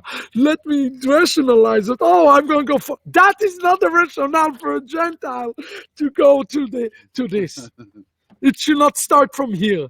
It should start from here. From here. That's the thing. And it's called complete surrender. Okay? So I love the way the psalm is not there coming and say, oh, Gentiles, you're without hope. You're going to be destroyed. He said, oh, there is not too late. You have a spark in you of ger. And that's a beautiful thing. There is no Gentile who does not have a spark of Israel in him. You follow what I'm telling you? A spark of a ger found in every Gentile. Every Gentile in a potential, is a Gentile who can be digested, not to have a chutzpah and coming back to the house of Israel. It's beautiful. It's absolutely beautiful. Verse 11. We're almost done. Guys, we're not going to get Zechariah 14 for clearly tonight, which was the main study, but continue. 11. Serve Adonai with fear, rejoice, but with trembling. Kiss the... Rega. He says, Ivdu et Adonai birah. Okay? Who is he speaking here about? Who is he speaking to again? Okay? The Goyim. Listen to who he's talking. No, he's not talking to the Goyim. He says he's talking to the nefesh of the ger. He is talking to the nefesh of the one who is... This is important because before Israel is kissing the sun, when we talk about kissing the sun, what do you think we're talking about? Oh, Jewish people kissing Yeshua. No! It is not Jewish people who are kissing the sun. It is the Gentile who are the Gerim who are become the kissing of the sun. This is amazing. Kiss the sun is not about the Jews. He's talking to those kings. He said, it's not too late to let Yeshua out of the Beta Asurim, the house of the prisoner. You have to kiss him today. He's talking about the nefashot of the Gerim. That's why it says, you see really Romans 11. The fullness of the Gentiles will lead for the salvation of Israel. This is what is the verse speaking about. I want you to really understand here when he says, serve the Lord in fear. It's not speaking about Jews. He says, Al Amelachim shehem nichnesu b'pnimiyut ha'yirah. It's talking about the kings, and he put it, you see, in quotes. The Gentiles, he saying, the Gentiles who fearing God, and they become ger. Let me say it to you again. When a Gentile become ger, and kissing the sun, the Geulah of Israel is right there. That's what opening the door out of the house of the prisoner, right? We talk about it. This is an amazing testimony here for all of you. Okay? It's talking matter of redemption. I don't know. No, it's not matter of redemption. This is only in Hebrew. Somebody asked me the name of the book. This is Aramat Valley on the Psalm I'm quoting right now from. Okay? So This is really, really very important for us to understand that the entire musar here, the entire opening the door for Joseph to become David is dependent upon the Gentiles, okay? Now, Gilu Bereada, right? What it says, the second part of the verse? Be fearful, Rejoice. tremble, With rejoice, Trembling. rejoice in trembling, okay? So although they're far from the Kedusha, okay, as they come closer to this place, they come to the truth. And the place there is, listen to their last verse. It said, Bemakom Gila, in the place there is joy, there will be trembling. And who is the one who's going to tremble? Look at this. The Gerim. The Gerim, when one leave the life as a goy and join himself to the ecclesia of the house of Israel, he preparing the door for Messiah. He's the one who's kissing the son. So you want to know who's the kissing the son here about? Here we go, read this verse. And by the way, yeah, he says, kiss the son. Nashku bar pen in af. V'yov du derech. Read this. Lest he be angry and you perish along the way, when suddenly his anger blazes. How blessed are those who take refuge in him. Are you ready? Are you ready for the wow moment of this year? We had many wow moments. What does it mean? The really $1 million question here is, what does it mean to kiss the son? Who's kissing the son? Here it is. Are you ready? And I want you to listen to this in the holy tongue. שיקבלו עליהם את עול האמת באהבה רבה וינשקו בחיבה, ולא כמו שנאנס ועובד בעל כורחו כנגד רצונו, גם עבר מלשון המילה בן, הוא היסוד המוכתר שנאמר עליו, בני אתה. וישתחוו לו כל המלכים, כל גויים יעבדו. Let me stop there. This is the answer to prepare. Remember, we talk about how do we getting ourselves ready for Gog Magog and Acharit Hayamim. Listen to this. Nashkubar mean that they, the Gentiles, will receive upon themselves the yoke of the truth in love, in great love. And they will kiss in great passion, not like a one who is forced, like raped, one who is forced, who serve a master as a slave. What Yeshua said, you are not slaves, you are not servants, but you are friends. Not like the one who is a slave against his will. The word bar is from the word son, ben. What is amazing? It is the foundation for the inaugurated one. As it says about him, you are my son. And they bow to him, all the nations and all the goyim will serve him. When we will do that, they say the klipa, the prison, will break. Bam. When Gentiles come back and understand the real identity of who is Yeshua, right there, yes, the Geulah will come. And they receive it. They are not under the Torah. They are not. They choose. They choose. It says, and that's why it says, let me just conclude. This is incredible. Yes? Yes. When this has happened, the entire klipa of the prison cell is broken. So what is the answer today? The answer is, and what it says, V'yov du derech, right? And lost their way. How does it read in English? Kiss the son. Kiss lest he be angry and you perish along the way. The perish along the way. The derech, along the way, is the tree of life that the Gerim find Wow. through Yeshua. It is the tree of life that the Gerim find through Yeshua. I want you to understand this. It's clean every The day. entire conclusion. We don't have time today, guys, to get to Zechariah chapter 14 because it's already, I don't know how long we've been studying here. 2 hours, 2.5 hours. It's only 24 minutes. Yeah. It's going to be only 24 minutes. I know we've been around for more than 24 minutes. But I want us to recap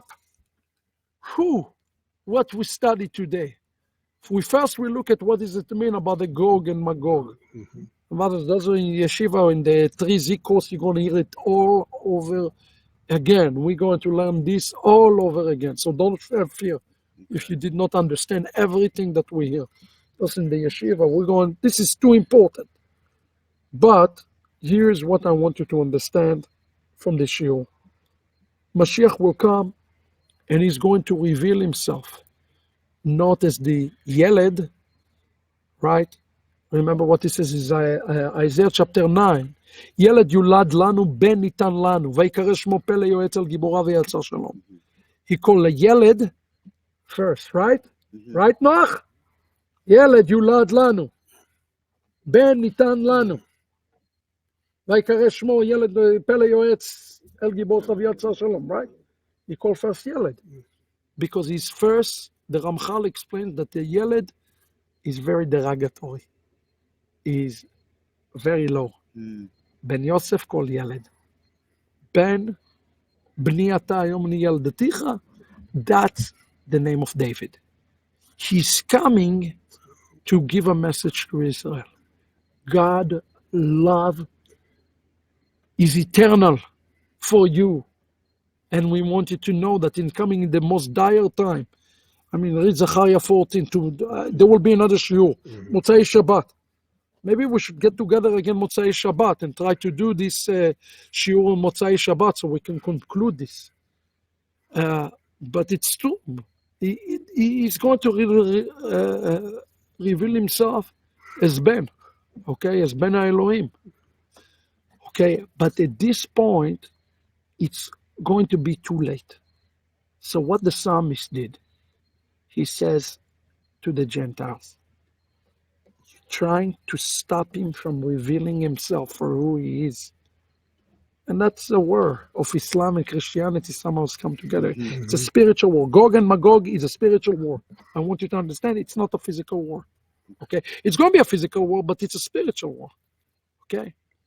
They're trying to hide and masquerade the identity of the mashiach. Okay? At this day, Israel is born again. He is born again because he's coming out. But to get to this point, the Gentile have a role. It's going to be a remnant.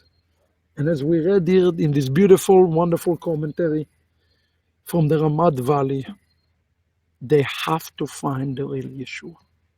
You want to know what our job is today? Our job is to Carlos Gomez. Why are you commenting? You're on the video. You're here. Okay. You're here. What? The rapture take place? You've been raptured somewhere else?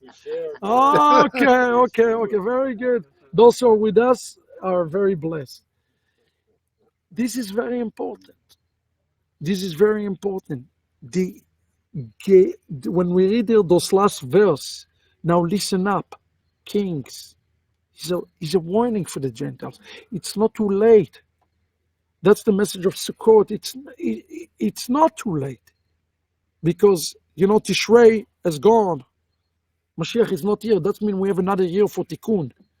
And I think each and every one of us has to ask the question, how do we rectify Mashiach? How do we rectify his name in this year? Hashem give us another year to work on this tikkun. Baruch Hashem. That's why it's called Zman Simchatenu. We have another year to work on a tikkun of finding real Yeshua. So in order to find him, you have to go to the prison house, to the prison jail, and to shake in this klipa. Okay?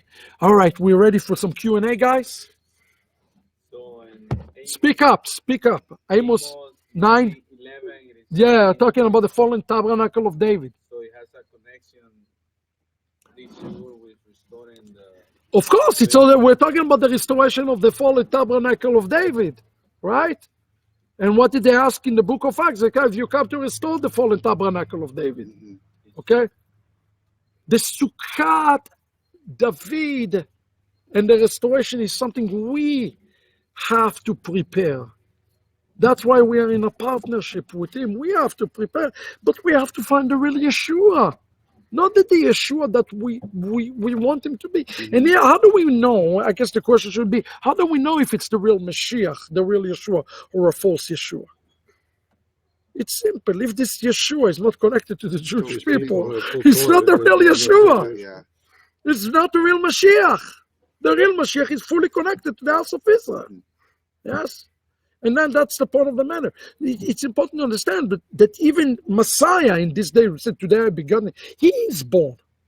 People think it's heretical, but at the end of the day, he said, you will not see me until you say Baruch haba b'shem Adonai, which means that there's something that's stopping him. Mm-hmm.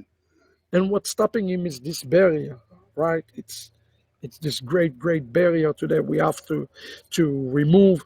By the way, notice it doesn't say in Psalm chapter 2 to the Gentile, go and run and do your DNA test. That's not the answer. That's not the answer.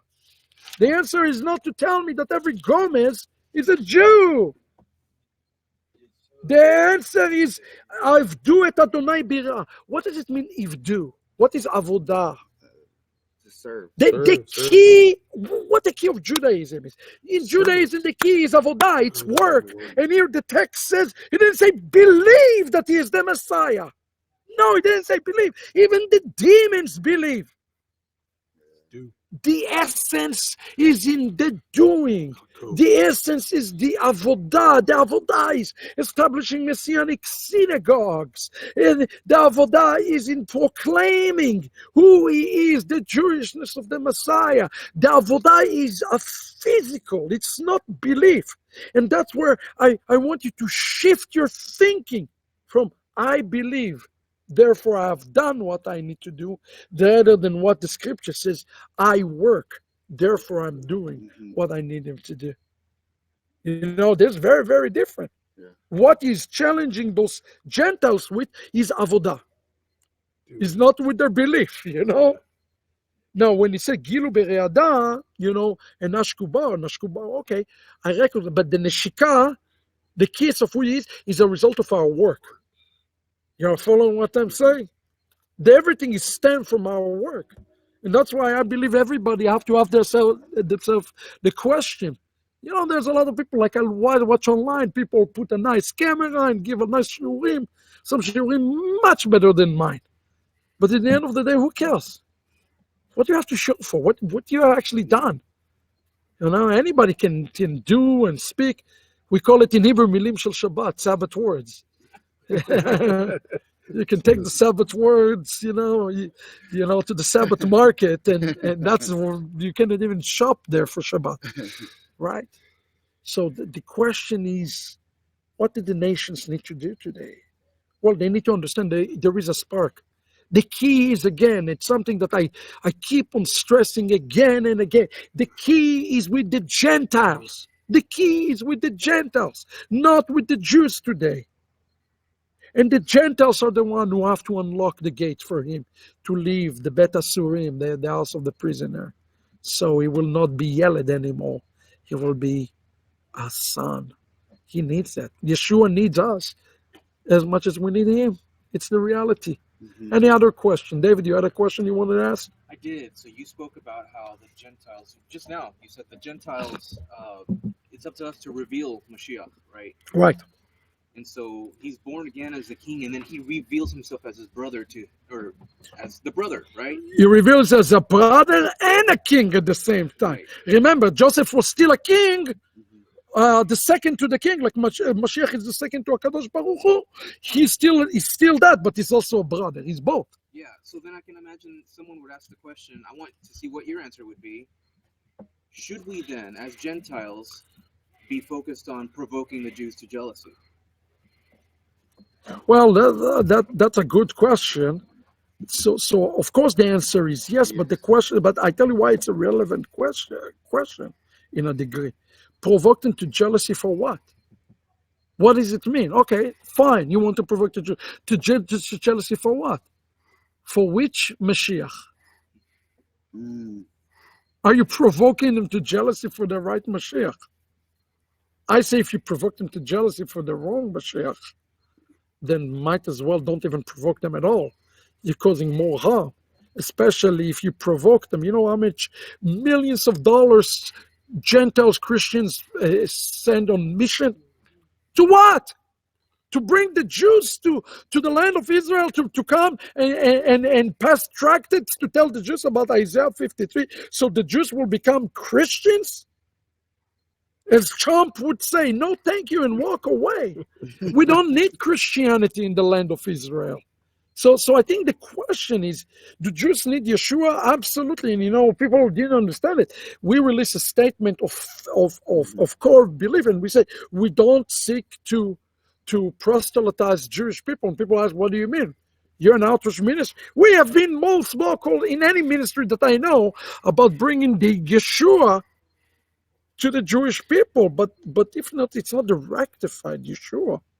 Okay, I think you are not only wasting your time, I think you are harming. You're harming the image of Yeshua himself. You're harming Yeshua, I would say, more than anything else. So I think the answer would be, it's all depends who you bring. But at the end of the day, you have to understand, even if some Jewish people will receive Yeshua today, and some do, you know, it's a small remnant. Understand that the ultimate revelation, Bani ata hayom ani yaldaticha, today I have begotten you, the nation be born in a day, that's going to happen only when Yeshua himself reveals himself.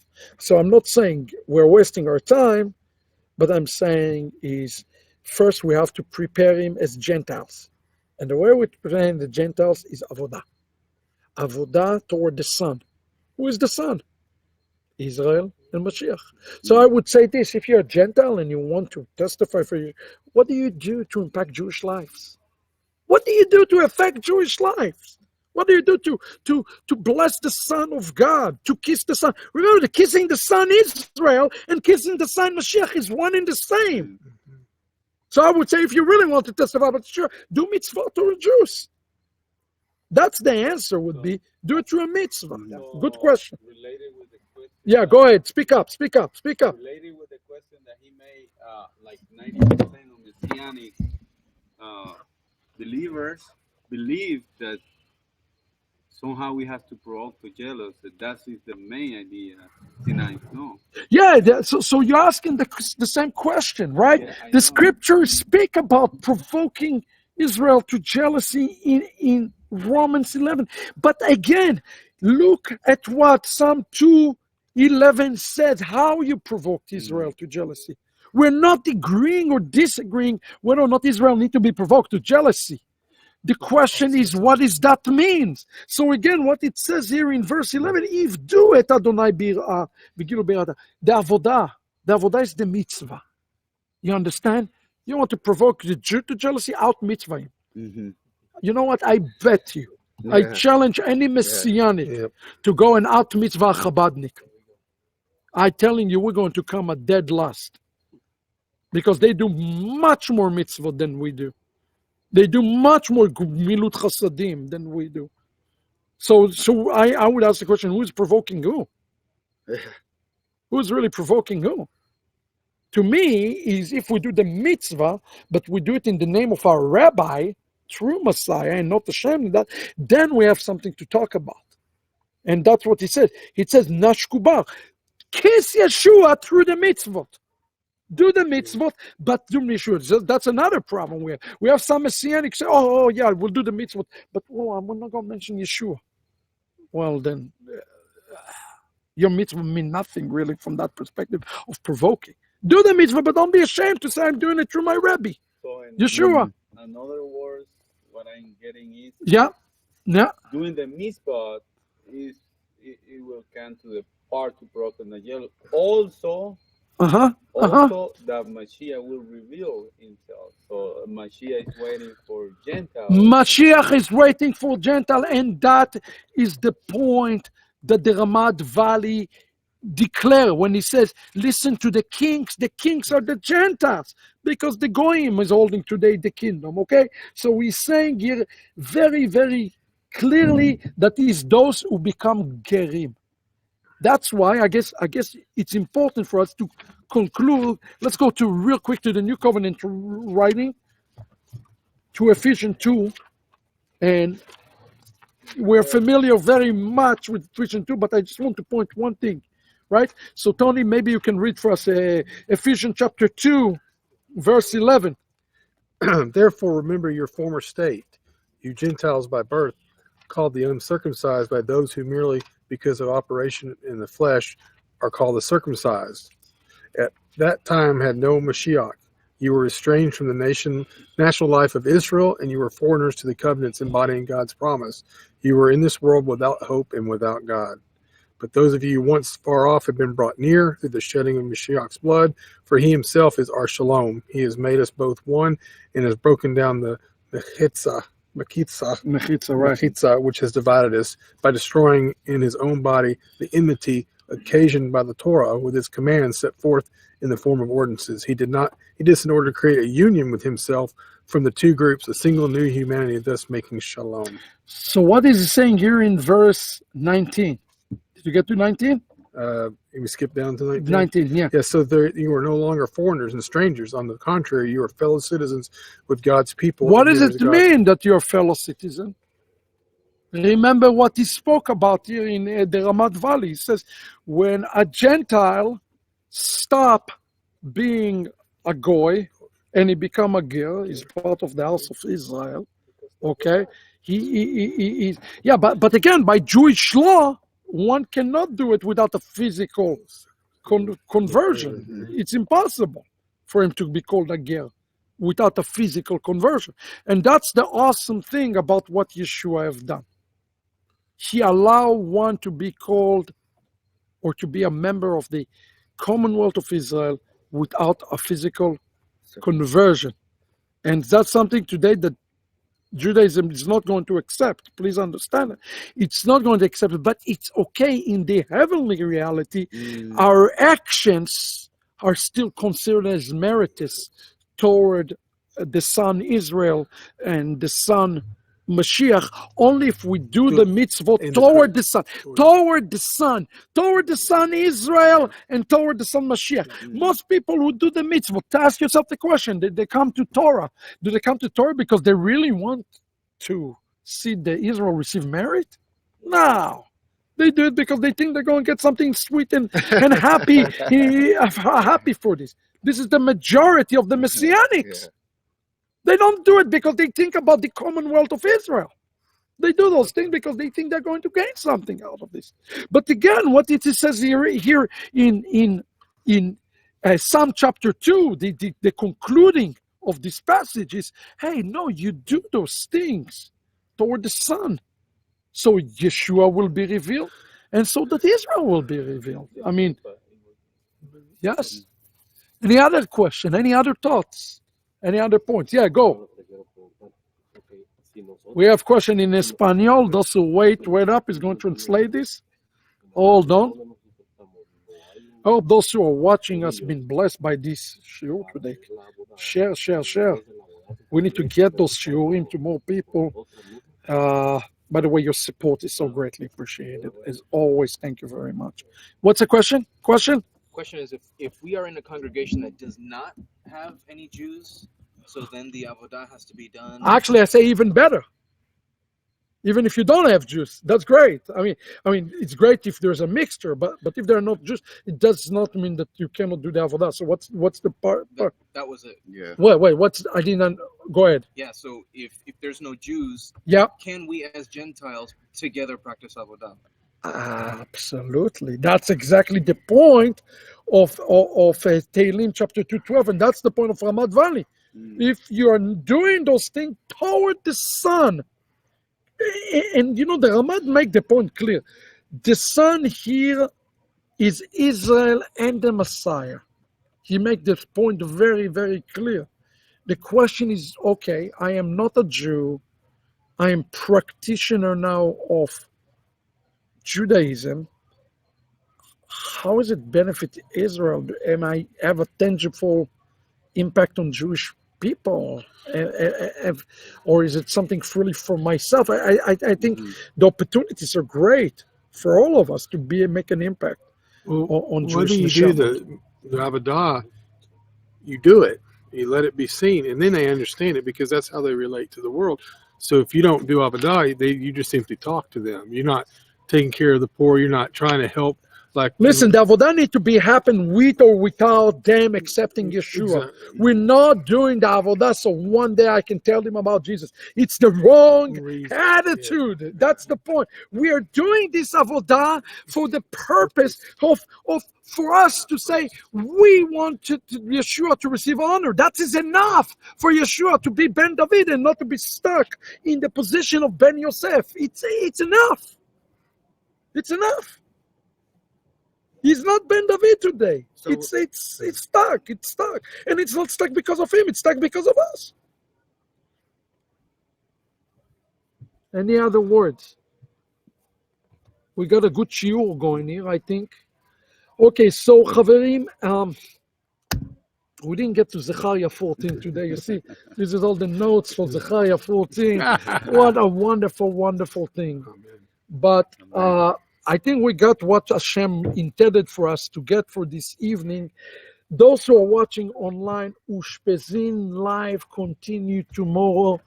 Tomorrow we're going to talk. Maybe it was an awesome prep for tomorrow night when we're going to talk about the spiritual Gog versus Sukkah with Binyamin Belton. So it's going to be phenomenal.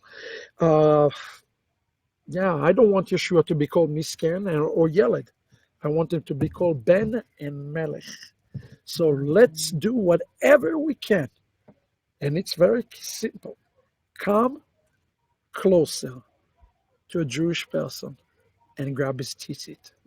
You see, here's the mistake, guys. I don't know if you thought about this, but I want you to think about this because there are some who says that in the last 10 days, the last days, 10 Gentiles will hold the tzitzit of the Jew.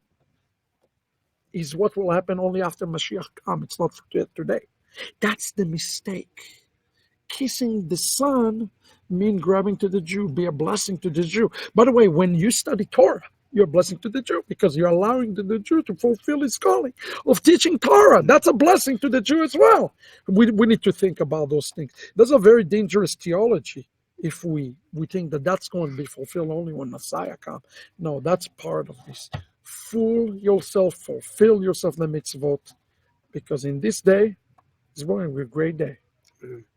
It's going to be a great day when Yeshua come out of the prison cell of 2,000 years of Christianity and reveal himself as Messiah, son of David. I want to be able to see this. I want to be there. I hope you'll be there with us, and we'll be able to be called. You know, the Midrash says that in those days, some of the Goyim who were last will be called first. Isn't it interesting? The first will be called last, and the last shall be called first, exactly as Yeshua said. Chaverim who are watching us online, I hope you've been blessed by this shiur here from Yeshivat Shuvu Ahavat Ministries. Hope you enjoy being in the Sukkah with us. We wish you Chag Sameach tomorrow, prime time, 8 Central. It's going to be amazing. I can't wait. God bless you from all of us here. Let's wish everybody together Chag Sameach. Chag Sameach. I hope you've been blessed, and tune in, subscribe to our YouTube channel, and share this study. God bless you. Itlaot Laila Tov.